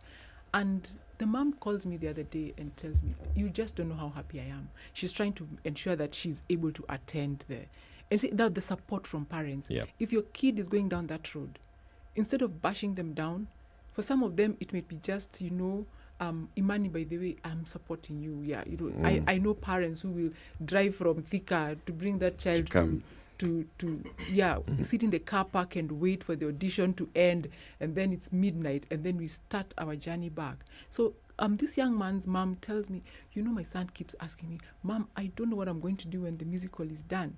And see, that was because it's a space where we come, we are down, we enjoy ourselves. And like your colleague says there, some of the vices. And by the way, even the storylines that go there, the troubles, and then, life is full of lots of things going on around. Yep. Am I going to turn to what are negative behavior to get through it, or don't I have the choice? What kind of coping mechanism the do I coping have? mechanism. And we have one of our characters, Jimmy, goes down. Yeah, some of the things that happen, and it really happens in life. Yeah, but aren't we able to redeem ourselves? Yeah, the way Effie does at the end of the story. That it doesn't work out, but is that the end of her career? Do I sit down and say, "Oh my God, it is the end of this is it." Resilience, and one of the skills that we need to, imbibe in our young people, particularly, is the skill of resilience. Absolutely. Some of these things that, and for me as a teacher in that space, where sometimes I think as society we bash them so much, but their generation has got so many competing interests, and they feel driven to achieve so many things that, by the way, our generation were not driven. Yeah. So even when we're talking about the pressures of life and how do they cope, if we don't equip them with how to be resilient, means the reason why we have got mental health issues, really. How is it? How do we get along? And so that even this very disturbing trends of kids dying by suicide is also on the rise. If they're able in such a space, I can tell you, we sit down, and when a kid has a problem, it's very easy. You're able to totally connect and easy. interact. Yeah, they connect. You can read, and they'll. It's a safe space. They'll come and tell. And you you know form what? bonds for many years. Yeah, Miss Kasuku, I have this issue, or Miss Elizabeth, this and the other, and that for me has been one of the things that I totally, I think, appreciate in having done that, and like you're saying, the bonds that you create with your students. From here to going on, Sarah, when they are acting this, does it count in their education, in their grades? So I see many of them are IB students, and then we've got the two who are in senior school, in high school. Does it matter? Does it count to the end result in school? Absolutely. Yeah. One thing, I just take you back a bit. When we are doing stage coaching, there are 3 things involved. That is their brain, the mind, how it works, the body, and the emotions. Okay. And those are the things that most of them, for them to even have to express themselves, we need those 3 things in one. Actually, academically, if you go to their class, like the IB students, if you go to their class, I can tell you those who are doing, who are here in performing arts are doing very well than those who are just in class. We had a discussion as we were coming in, and they were actually saying that IB is a very intense course. If you don't have a breather, you are done. So to them, performing arts is a breather. It's that moment, it's that point. Yes. And also they have CAS. Maybe Elizabeth can talk about it, yeah? Yes, and Imani is here, who is one of our council members. Yes. CAS Lawino is the chair. And Lawino is the chair. Do you want to tell us what CAS is very quickly? In full? Okay. So CAS in the IB stands for Creativity, Activity and Service. And so those 3 components are key to you receiving your diploma. And so what happens is you need to have activities that you pursue outside of the subjects you do in your academics for you to be able to attain the diploma. So in essence, the IBO tries to encourage students to have a life outside of school. Like we have activity where you can do sports, like now we're doing theater, like this now actually counts for what we are going to do to attain the diploma. And so, things like creativity, also in theater arts, are people who are doing like the stage designing, making the props, all of those things.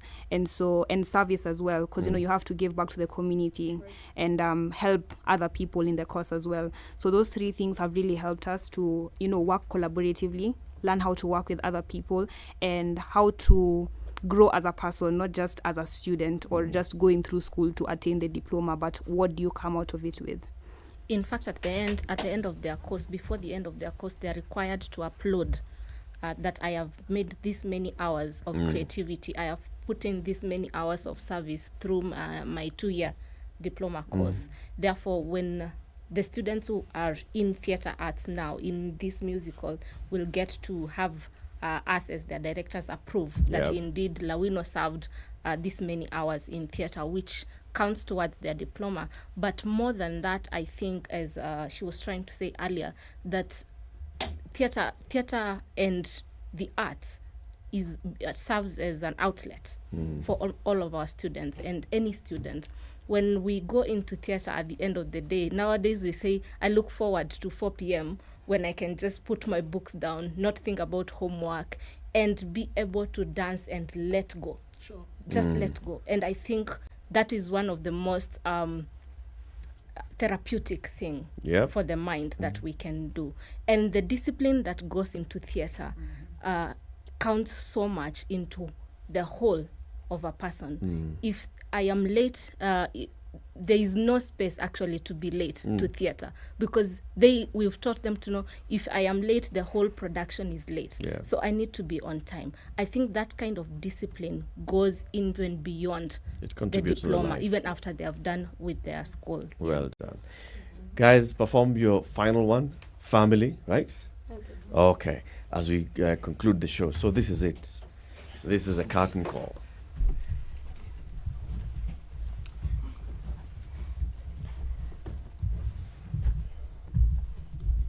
What about what I need? Curtis says it's the best thing for the group. What about what's best for me? He feels the dreams can cross over. What about how I feel? But when you're famous, I'll have great things for you. Effie, do it for me. What about me? What about me? It's more than you. It is more than me. No matter what we are a family. This dream is for all of us.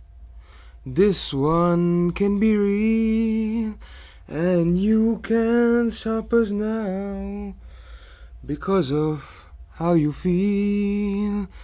It's more than you, it is more than me.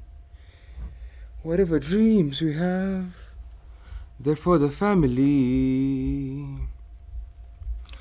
We're not alone anymore, now there are others there. And that dream's big enough for all of us to share. So don't think you're not going anywhere. You're staying and taking your share. And if you get afraid again, I'll be there. We are a family, like a giant tree, branching out towards the sky. We are a family, we are so much more than just you and I. We are a family, like a giant tree, growing stronger, growing wiser. We are growing free. We need you. We are a family.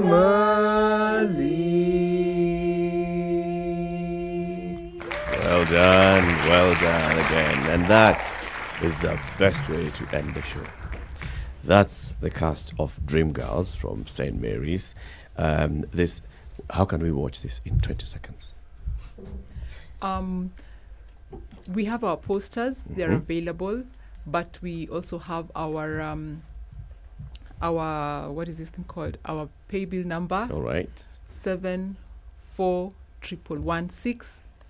741116. That's a pay bill, and then account is the date and the time of the show. We have got the open shows are on Friday night. We are going to have a gala night. We are inviting all of Nairobi, all of Kenya, anybody who really loves theatre, come and watch. Then Saturday also, and we shall be having a special guest on Saturday night. Thank you very much, guys. Sorry, Eric, 7 p.m. It's 7 p.m. Yes. Asanteni sana, Jackie Kasuku, Sarah Kiza King, and Elizabeth Dato, teachers from St. Mary's, and the cast of Dream Girls. Asanteni sana. And thank you for tuning in to Kenya's biggest conversation. Time for the news, 10 a.m.